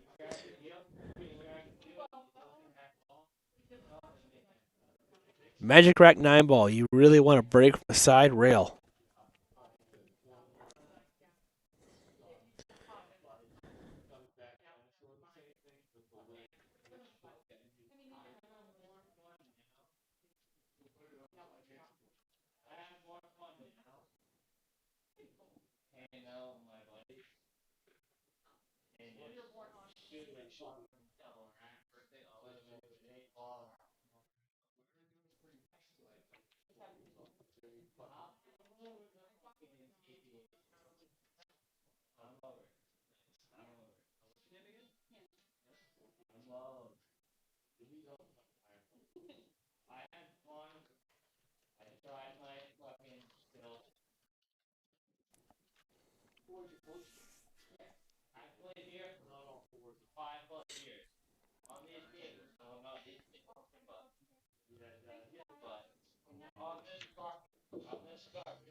A shot there from Brian.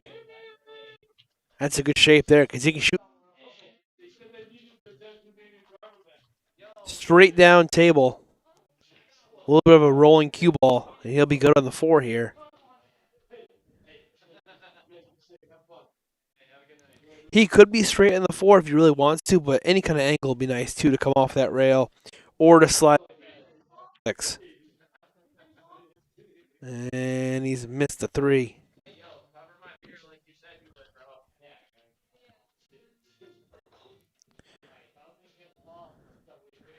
I mean, I feel like it's getting late now because he wasn't missing these shots earlier. It is getting like 11 o'clock. These guys have been playing for just about 4 hours now.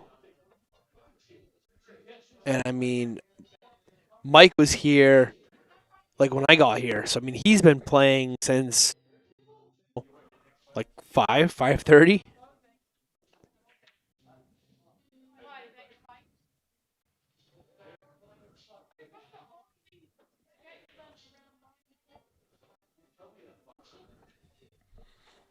I mean, to be fair, Mike's doing a good job to not leave a shot.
Great shot there from Brian. How's his cue ball? That's pretty good right there.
Let's see here, shooting the 7 ball. Just roll it in nice and easy. Shape on the 8.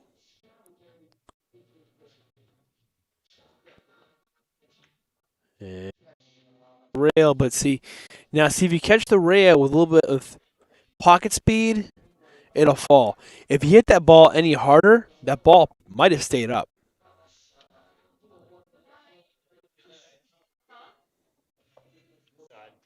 So Brian looking to go to the hill here. Shoot this 8 ball on the side. It's going to look something like this.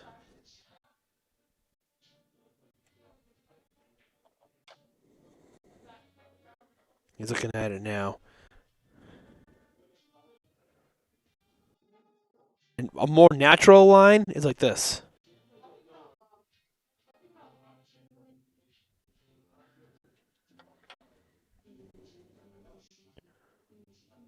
So let's see what he does.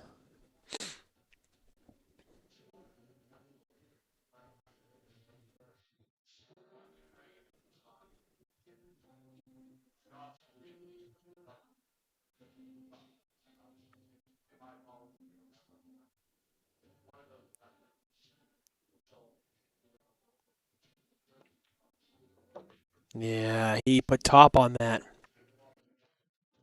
And he's going to concede the 9 ball. And that's going to put Mike to the hill. Yeah, you got to hit that ball with a flat center ball hit. He put some top on that.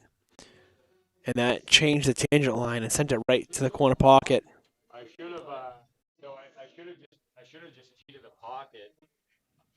Honestly, I thought you were gonna try to bank. I think the only way I make it and not scratch is if I cut it thinner with a little bit of right English. I disagree. If you I didn't see it from like a center ball hit, maybe a tip below center. If I cut it more towards the left of the pocket, and I throw right English on it, I think maybe I hit. Maybe I'll explain it to him later. But I know if you hit that ball fuller with like a tip below center, it's like a stun shot. You'll stun to the bottom of the rail and back up. So what I was saying before about the wing, so he's breaking from this side, right? Your wing ball, the 7 ball, should go right here. But again, it went high because he didn't break from the rail.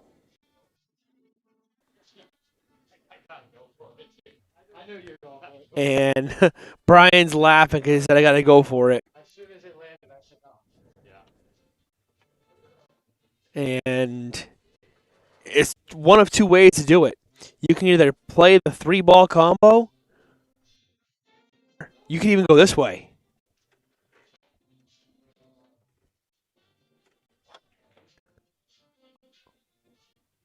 You can go 2 rail. You can go that way. You can go that way, or you play the combination shot.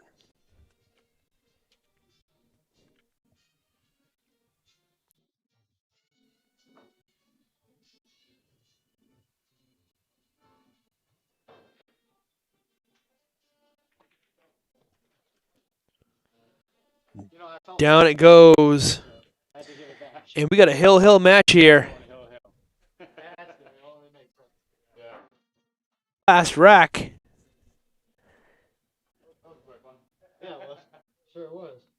I'm glad I didn't leave that for you, and you get the victory on. I know. I wouldn't have taken it. You don't want to take the victory on that shot. No, definitely. That's a hill shot. Yeah. You're watching Friday Night Fights. This should go. Here, This should go right down to the left. Right down to the last one. we are down to the final rack. Nice show of sportsmanship there. Fist bump.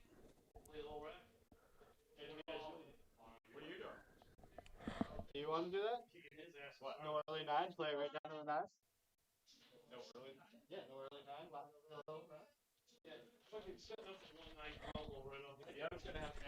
So, Hill, Michael just said to Brian, hey, no early nine. So, they're going to run the rack. So they both agreed to it where if you make the 9 early, you spot it back up and continue shooting. There's only been one rack where they comboed the 9 early. So, and look at this break.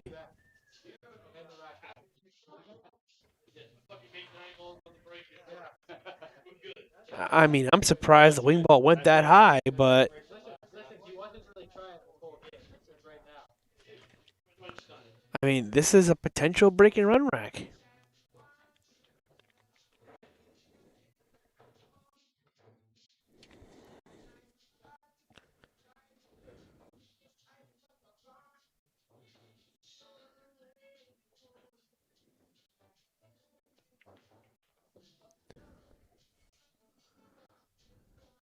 Could we really see a break and?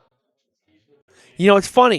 People talk about Hill racks all the time, and how they're usually the hardest rack to win, or it 9 times out of 10 it's not as easy as a break and run. This could be that 1% where like it could be a break and run at Hill. If you ask anyone, 9 times out of 10, it's not usually a break and run. Usually it's a safety play or a safety battle or something. And here we go. But he kind of laid it up for Mike here. This ball plays in the side pretty easily. Oh, that's not good. And Brian just sat down in his chair saying, not good. Let's see what happens.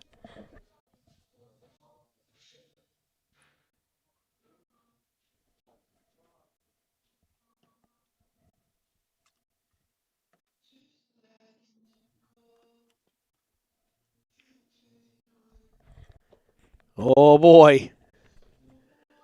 That ball almost hung up.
No chances. No.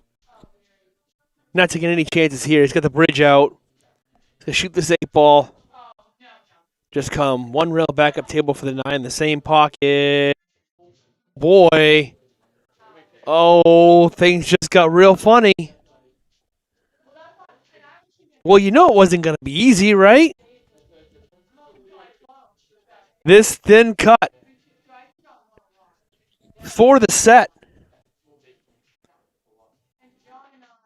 Or does he play the safe? Do you play the cut or you play the safe? You know, I'm telling you, this just got real funny. He's calling the bank. Because honestly, I feel like sometimes if you play this cut. Oh, where's my thing? What happened? Oh, wrong screen. You play this cut so thin, your cue ball's gone. That's why he's playing the bank. I don't blame him for playing the bank.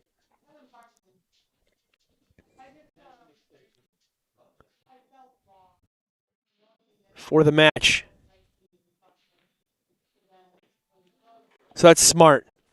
He played the bank, but he played it in a two-way manner where he knew with the speed he was going to leave it on the short rail. But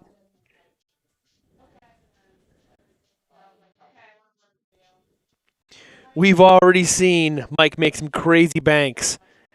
Is he going to go for this at Hill? I think he has to. Oh, hold on to your seatbelts.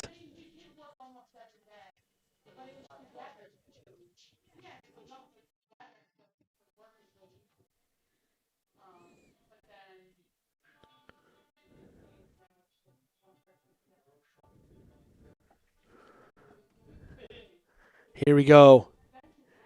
Mike going for the bank at Hill for the match.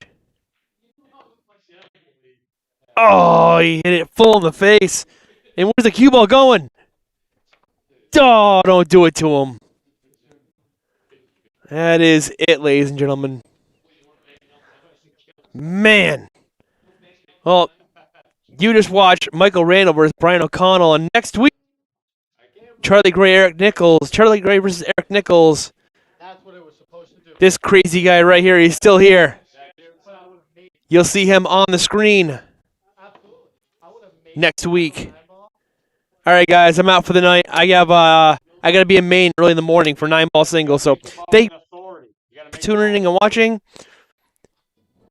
Stay tuned next week.